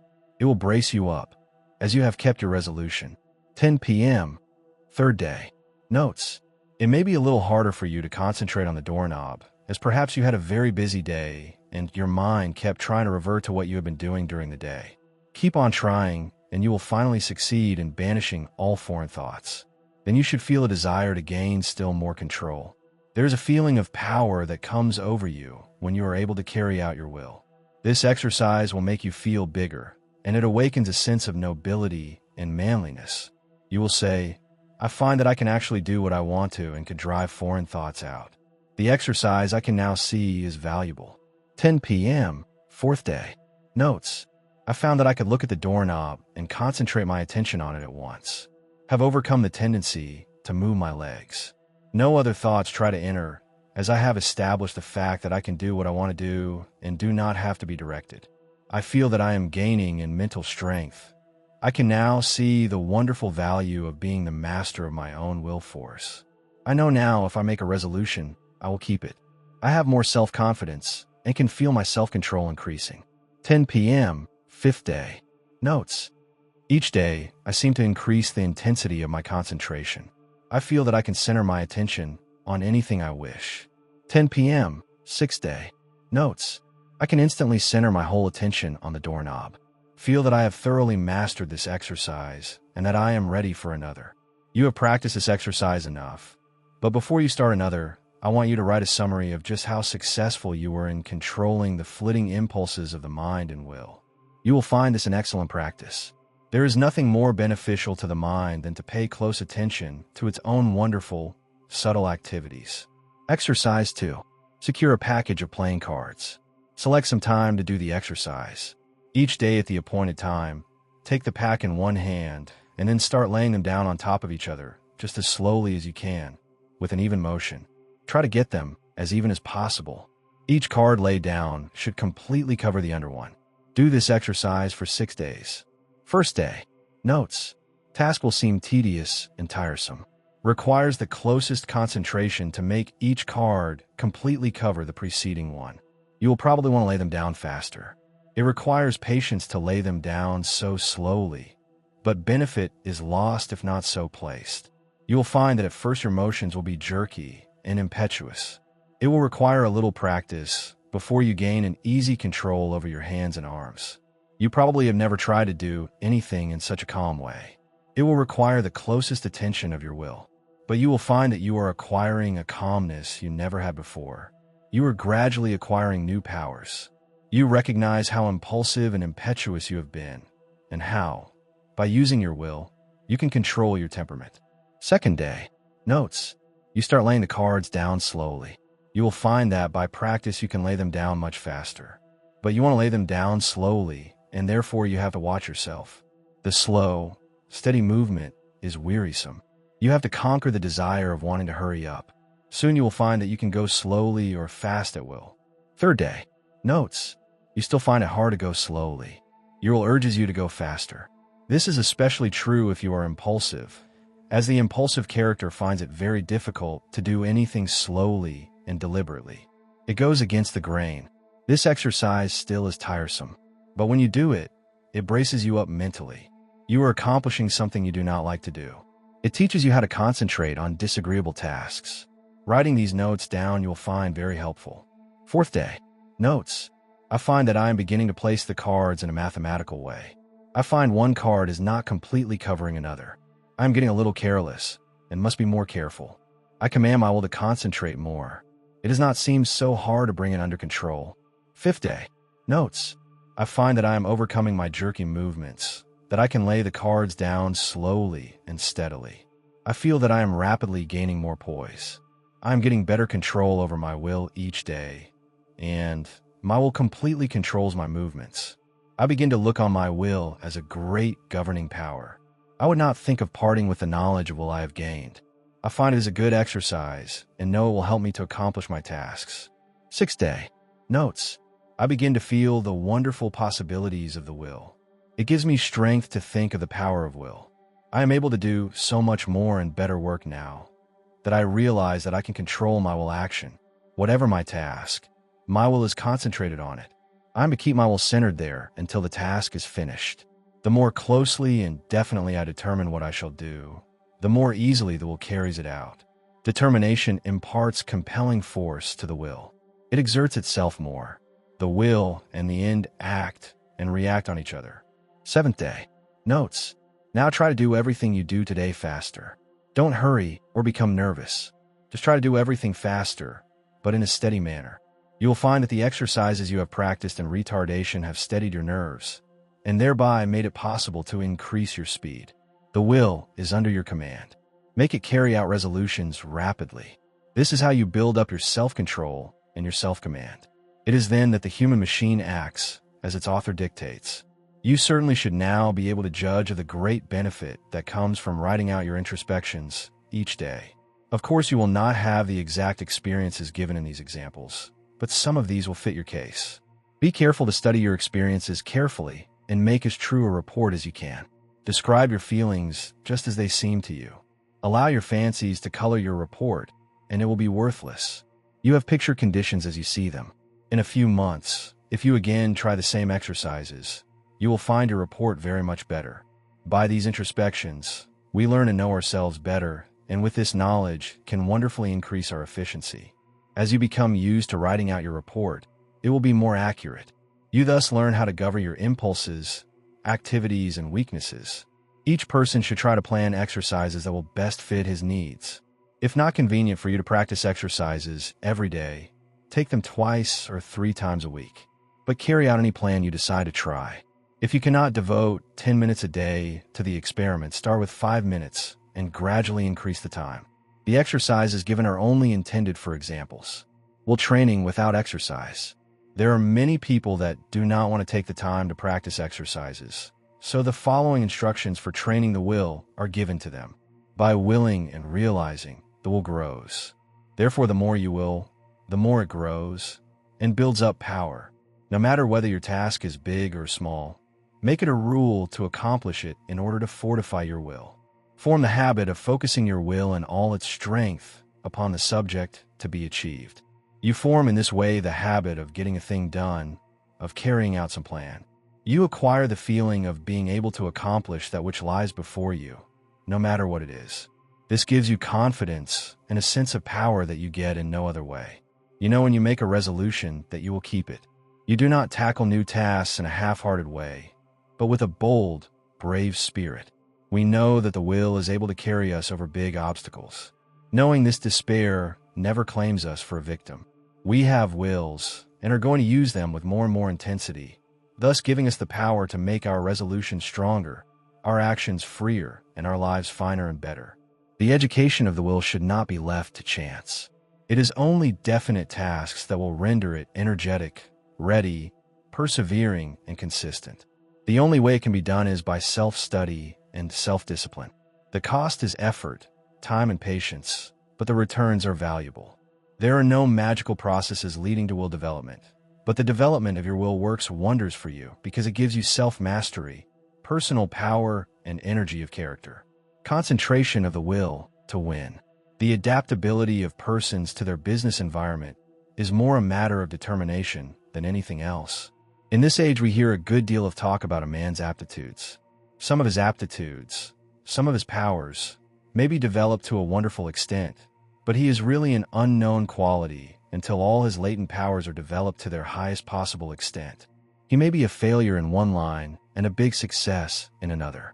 There are many successful men that did not succeed well at what they first undertook, but they profited by their efforts in different directions, and this fitted them for higher things, whereas had they refused to adjust themselves to their environment, the tide of progress would have swept them into oblivion.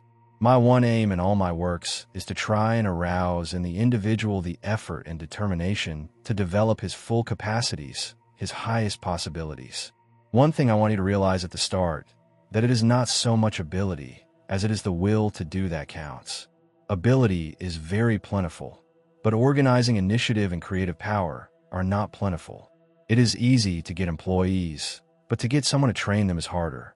Their abilities must be directed to the work they can do. They must be shown how, while at this work, to conserve their energy, and they must be taught to work in harmony with others. For most business concerns are dominated by a single personality. Concentrating on driving force within.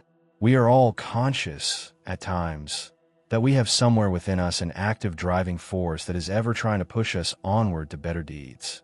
It is that force that makes us feel determined at times to do something worthwhile. It is not thought, emotion, or feeling. This driving force is something distinct from thought or emotion. It is a quality of the soul, and therefore it has a consciousness all its own. It is the I will do of the will. It is the force that makes the will concentrate.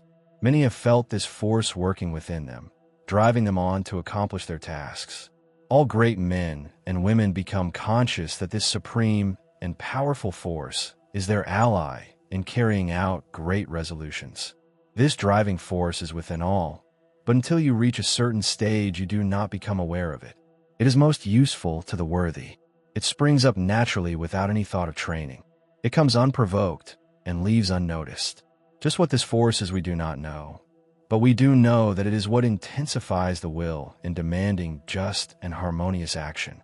The ordinary human being, merely as merchandise, if he could be sold as a slave, would be worth $10,000. If somebody gave you a $5,000 automobile, you would take very good care of it. You wouldn't put sand in the carburetor, or mix water with the gasoline, or drive it furiously over rough roads, or leave it out to freeze at night. Are you quite sure that you take care of your own body, your own health, your only real property, as well as you would take care of a $5,000 automobile if it were given to you? The man who mixes whiskey with his blood is more foolish than a man would be if he mixed water with gasoline in his car. You can get another car. You cannot get another body. The man who misses sleep lives irregularly, bolts his food so that his blood supply is imperfect. That is a foolish man treating himself as he would not treat any other valuable piece of property. Do you try to talk with men and women who know more than you do? And do you listen rather than try to tell them what you know? There are 100,000 men of 50 and men of 60 running along in the old rut, any one of whom could get out of it and be counted among the successful men if only the spark could be found to explode the energy within them now going to waste. Each man must study and solve his own problem. Chapter 20. Concentration reviewed. In bringing this book to a close, I again want to impress you with the inestimable value of concentration, because those that lack this great power, or rather that fail to develop it, will generally suffer from poverty and unhappiness, and their life's work will most often be a failure, while those that develop and use it will make the most of life's opportunities. I have tried to make these lessons practical, and I am sure that many will find them so. Of course, the mere reading of them will not do you a great deal of good, but if the exercises are practiced and worked out and applied to your own individual case, you should be able to acquire the habit of concentration in such measure as to greatly improve your work and increase your happiness. But remember, the best instruction can only help you to the extent to which you put it into practice. I have found it an excellent idea to read a book through first, and then reread it. And when you come to an idea that appeals to you, stop and think about it. Then, if applicable to you, repeat it over and over, that you will be impressed by it. In this way, you can form the habit of picking out all the good things you read, and these will have a wonderful influence on your character. In this closing chapter, I want to impress you to concentrate on what you do, instead of performing most of your work unconsciously or automatically, until you have formed habits that give you the mastery of your work and your life powers and forces. Very often, the hardest part of work is thinking about it. When you get right into it, it does not seem so disagreeable. This is the experience of many when they first commence to learn how to concentrate. So never think it a difficult task, but undertake it with the I will spirit, and you will find that its acquirement will be as easy as its application will be useful. Read the life of any great man, and you will generally find that the dominant quality that made him successful was the ability to concentrate. Study those that have been failures, and you will often find that lack of concentration was the cause. One thing at a time, and that done well, is a good rule as I can tell. All men are not born with equal powers, but it is the way they are used that counts. Opportunity knocks at every man's door.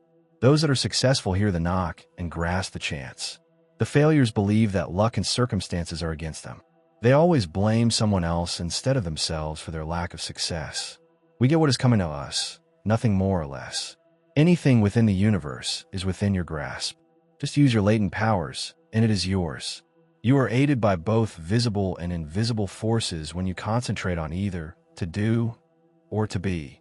Everyone is capable of some concentration, for without it you would be unable to say or do anything. People differ in the power to concentrate, because some are unable to will to hold the thought in mind for the required time. The amount of determination used determines who has the strongest will. No one's is stronger than yours. Think of this whenever you go against a strong opponent. Never say, I can't concentrate today. You can do it just the minute you say I will. You can keep your thoughts from straying, just the same as you can control your arms. Once you realize this fact, you can train the will to concentrate on anything you wish. If it wanders, it is your fault. You are not utilizing your will. But don't blame it on your will and say it is weak. The will is just the same whether you act as if it were weak or as if it were strong. When you act as if your will is strong, you say, I can.